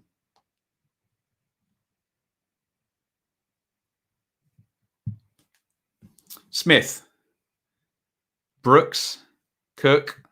Wednesday in good shape here. Bournemouth just feels like they're not quite moving the ball slickly and quickly enough. Those three Wednesday players still on the touchline, by the way, 77-25. Thank you again, everybody, for your help with the purchase here. Oh, great tackle by Barry Bannon there on Arnott Danjuma. And Bannon gives it out to the right-hand side, continues his run. Here comes Bannon down the right wing. Nice turn. Classy player, Bannon, as ever. Plays it inside to Penny. Penny receives it on his left foot. Oh, and after all Bannon's good work, Penny has an awful touch and then completely shoves Danjuma over. Really poor from Matt Penny there. Is it going to be his last... his last contribution? We will find out. So who is this? Luongo. I think Alex told me in the chat earlier. He'll certainly know before I follow did. Harris, Dunkley and Luongo coming on. So a centre-back, a centre midfielder and a winger.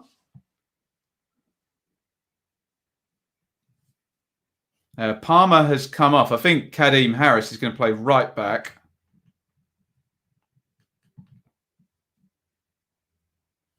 Pelopessi comes off for Luongo.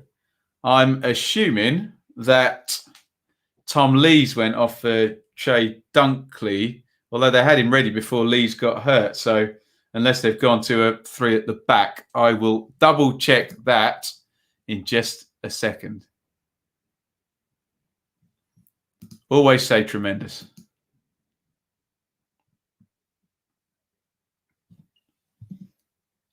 Actually, the Sheffield Wednesday Twitter, I think, is going to help me out here. Liam Palmer. Oh, so they have gone three at the back. Yeah, both the fullbacks have come off. Dunkley. So I'm guessing it'll be Hutchison, Dunkley and Lees. Penny will play left wing back and Harris will play right wing back. So they just tried to shore it all off. Yeah, good news that Erhagide, because I can't say his name, pathetic. Yes, Derby game rescheduled for tomorrow. Wonder if I could get a late accreditation in there.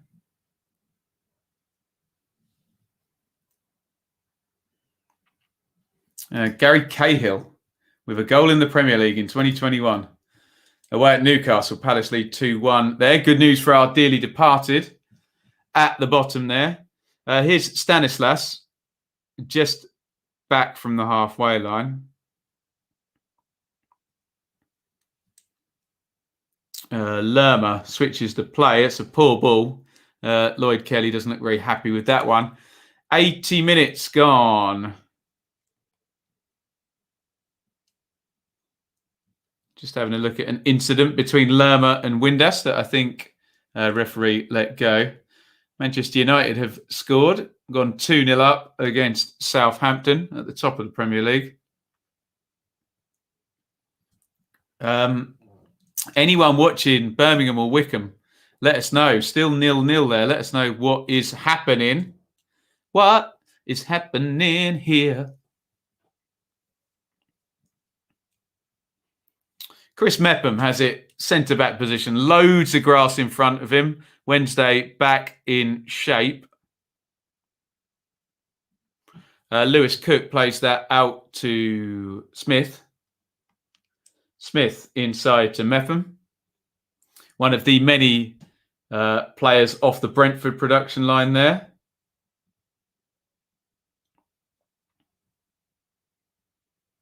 Here's Bannon.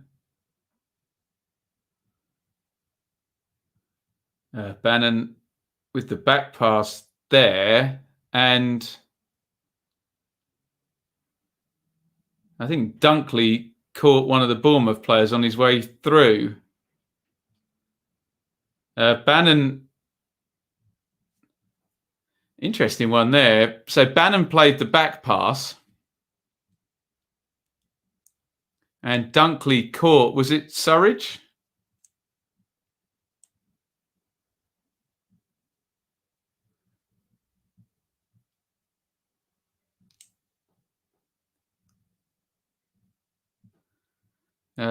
Referee is making a right meal of this and going over to the linesman.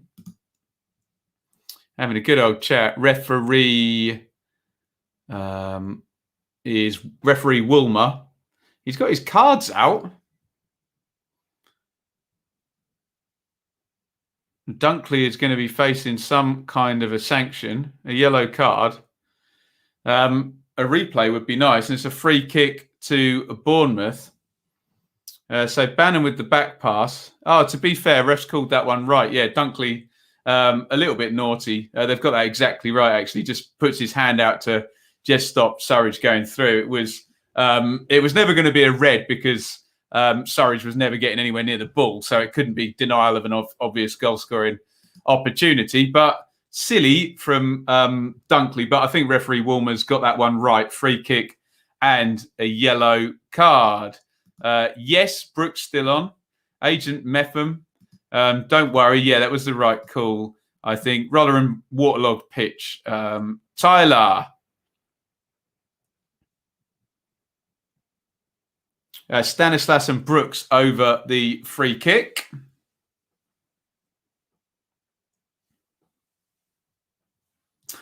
Accrington are 5-1 up.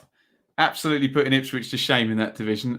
Free kick over the wall. Easy save for Westwood. Just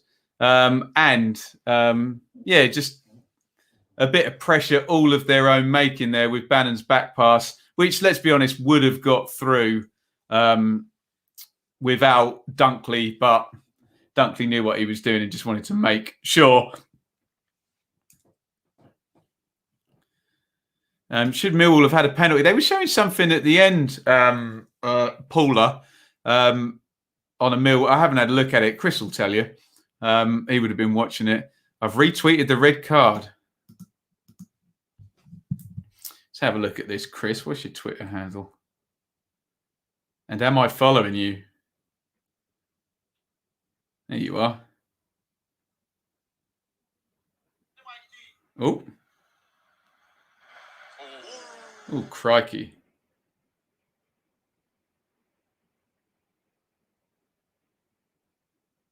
Poor guy. And this is 1 minute into his... Oh, God. 1 minute into his debut, is it? Wow. Is it his debut? Not good. Not good at all. Here is Stanislas into Surridge. 85-18 if you want to sync up with me.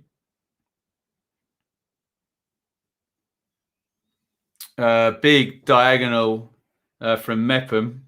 Good touch by Kelly. He's done really well to keep that alive. Keep yourself alive. Kelly to Lerma. Lerma switches the play. Oh, Lerma, poor. Straight out it goes.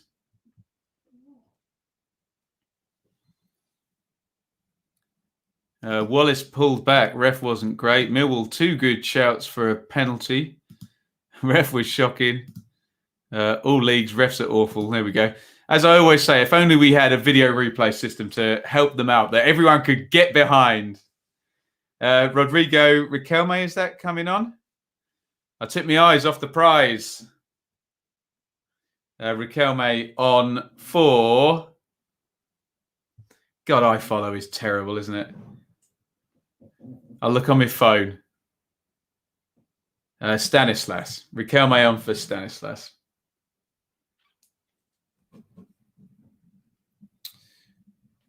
Guess this would be a disappointing result for Bournemouth. Mark Roberts has been sent off for Birmingham with 3 minutes of normal time to play. I think we're going to see it. Absolutely decimated his man. Straight red. Goodness me. Who was that? Fred on your... Christ. He nearly killed him. I shouldn't laugh. I hope he's not hurt. I think he's just trying to stop the counter. He just absolutely smashes him.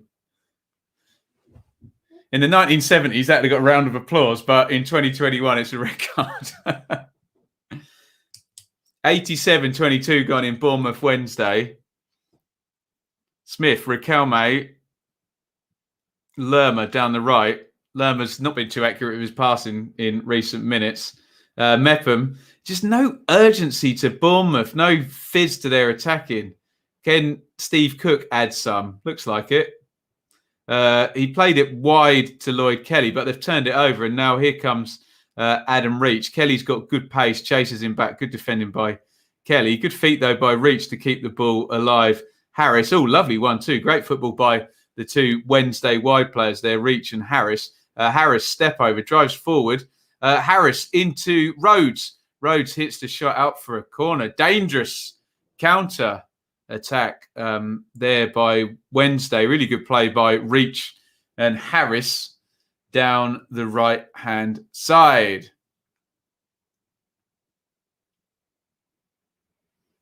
Jordan Rhodes looking as sharp as Jordan Rhodes looks these days, but 88-29 gone. Wednesday have a corner. Dunkley is forward from this one. It's going to come in from Reach. Reach swings it over. Dunkley heads it down. Goal kick. 88-55. Begovic takes the goal kick short. Smith. Long ball forward by Smith. Can Bournemouth pull what would be a slightly muggy winner out of the fire? Here's Bannon. This looks like a desirable counter-attack here for Wednesday. Reach is carrying it forward. Reach to Harris on the right-hand side. Harris crosses in. Rhodes! Oh, my God. Jordan Rhodes has scored the winning goal, surely, for Sheffield Wednesday. I do not believe it. Wow! Great cross by Kadeem Harris. They've just been warned, and Bournemouth's terrible run is going to continue. I thought Wednesday would be happy sitting in with a point. We just saw Reach and Harris combine a minute ago, and Neil Thompson is heading for another win. Great play by Harris. Crosses it into the back post, and that is old school Jordan Rhodes. Back stick, slams the header in. Wow. The game was just kind of settling into this Wednesday fold back into shape. Bournemouth kind of slow, pedestrian. But just in these last minutes, Bannon and Reach and Harris, since he's come on, been carrying the ball well. Beautiful cross, great header. 1-0, 2-1 even, not 1-0. What a goal. Big surprise there. Wow. 2-1 to Sheffield Wednesday, who are making a damn good go of getting this 6-point deduction. And Mr. Chansiri is going to want Neil Thompson to take this job. Let me do my maths. I think it's 16 points now, assuming they can see out the 5-minute stoppage time. 16 points from 7. They are in championship winning form over the last 7 games. They just can't get out of the bottom 3. Let's bring the live league table up. No, don't update my Mac operating system now. That would be the worst thing in the world. Please never do that. There is your live league table. And Wednesday, I mean, just a rising tide down the bottom there, isn't it? For goodness sake. Look, QPR, 10 points in 5. Coventry are losing. Forest is going to be... Oh, has there been an equaliser in that game? Has that just changed? I don't think it has, no. So Forest is going to be 10 points in 5 as well if they can get this win. Wednesday is going to be 12 points in the last 5 games if they can get the win. Incredible stuff. I feel a bit badly for Wycombe because they're the only person with sort of 1 win in the last 7 or 8, and they're getting absolutely left behind. Right, I've got 2 minutes of stoppage time on the iFollow clock. I understand we're probably a minute or 2 behind what is actually happening. So I may not look at the comments for a second in case anything big happens.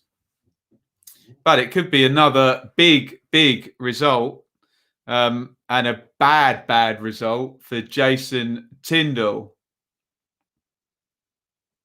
Going to be a 4th straight defeat for Bournemouth, who are really choking now in the middle of this championship season. Thrown down the line. Rhodes makes the challenge there. 2 minutes 45 into stoppage time. Luongo snaps into the tackle on Danjuma. They just don't look lively and at it, Bournemouth, do they? It's just something not quite right here, is there? Long one forward, headed away by Dunkley. Smith's got it. Bannon chases him down. Mepham, good ball into the central midfield. Lewis Cook, centre circle. 3 minutes 14 of stoppage time is gone. Lloyd Kelly up the line. Lewis Cook, Lerma. Wednesday back in shape. Can Bournemouth fashion one chance? That's all they've got time for. They've not really created anything since we've been watching this half. They've scored from a penalty and gone close with a free kick, but the penalty was literally just a ball in the channel and Hutchison got in a mess with Surridge running off him. Clipped over the top by Rodrigo. Riquelme headed out. It's back with Riquelme. He can't get past Luongo. Surely he's fouled him as well. And 4 minutes of stoppage time up. If I'm Sheffield Wednesday, I'm trying to kill 30 seconds now with this restart. To be fair, referee Woolmer's on it. He's kind of stood on the ball and said, take the free kick now. Full time, Wycombe 0, Birmingham 0.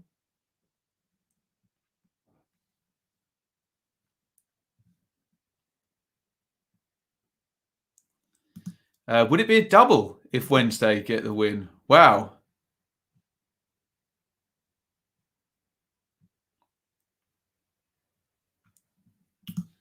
I'm a Cardiff fan. What can I expect at club level? If you can get him on the pitch, he's a really good player. He's had a lot of injuries, and with his size and the way he plays, he invites heavy tackles and can't absorb them very much. But tremendous talent. Here is Smith down the right-hand side. Oh, it's gone loose. Lerma into the box. Lerma hits the shot. Good save, Westwood. There, he couldn't find either corner there. Westwood stands up, narrows the angle, makes the save there. Oh, it would have been a mistake as well. Corner for Bristol City with 23 seconds over the minimum stoppage time. They've got to basically head this away, kick it down the ground, and referee Woolmer will blow the full-time whistle. Begovic has come up. Feels like we've seen this about 45 minutes ago. David Brooks, last throw for Bournemouth. In goes the corner. Nobody even touches it. And Bannon dribbles away. I think Bannon fouls Riquelme, and the two littlest guys on the pitch are going head-to-head. Deary me.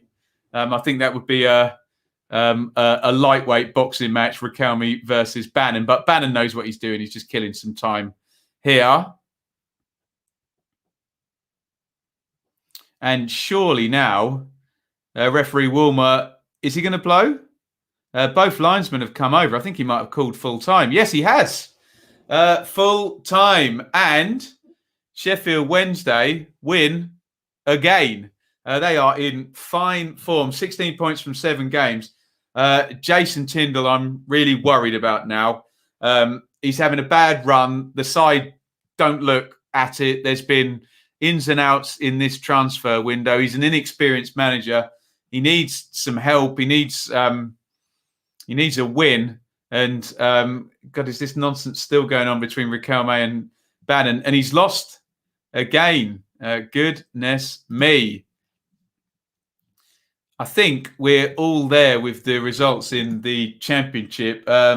Michelle Owen is on the other screen. Looks like Coventry Forest is still going.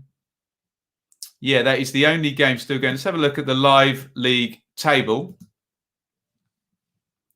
And so Norwich, 2 draws in a row, dropped points from them in the last 2 games and no goals either. Neil Thompson congratulating Jordan Rhodes. Proper Ipswich connection there. Swansea sit in second place and they play Norwich on Friday with a chance to go within 2 points if they can beat the Canaries without Michael Jordan, Emi Buendia. Brentford play tomorrow against Bristol City. They can go above Swansea. Reading, Watford not playing. Bournemouth sticking out like a sore thumb. 4 defeats in a row. 1 point in the last 5. No clear-cut chances, says the eFollow stats there. Big chances, whatever wording you want to use. And they've gone under again, basically not creating anything other than from the spot. Bristol City could, if they can go away to Brentford tomorrow and win, good luck with that, move on to 42 points. Getting the bin sofa score. Don't reset now. Not helpful. And I think we need to go into the bottom half now. Millwall, 3rd draw in a row. They'll take that against league leaders Norwich. Coventry are currently losing. We're just waiting for the full-time whistle to come through for that one. Still not there yet. Forest, be an important win for them, and it would be 10 points in 5. So Forest riding out the draw and the defeat. Context is king. If you can come back with a win, you're looking all right, aren't you? Sheffield Wednesday, 4 wins in 5.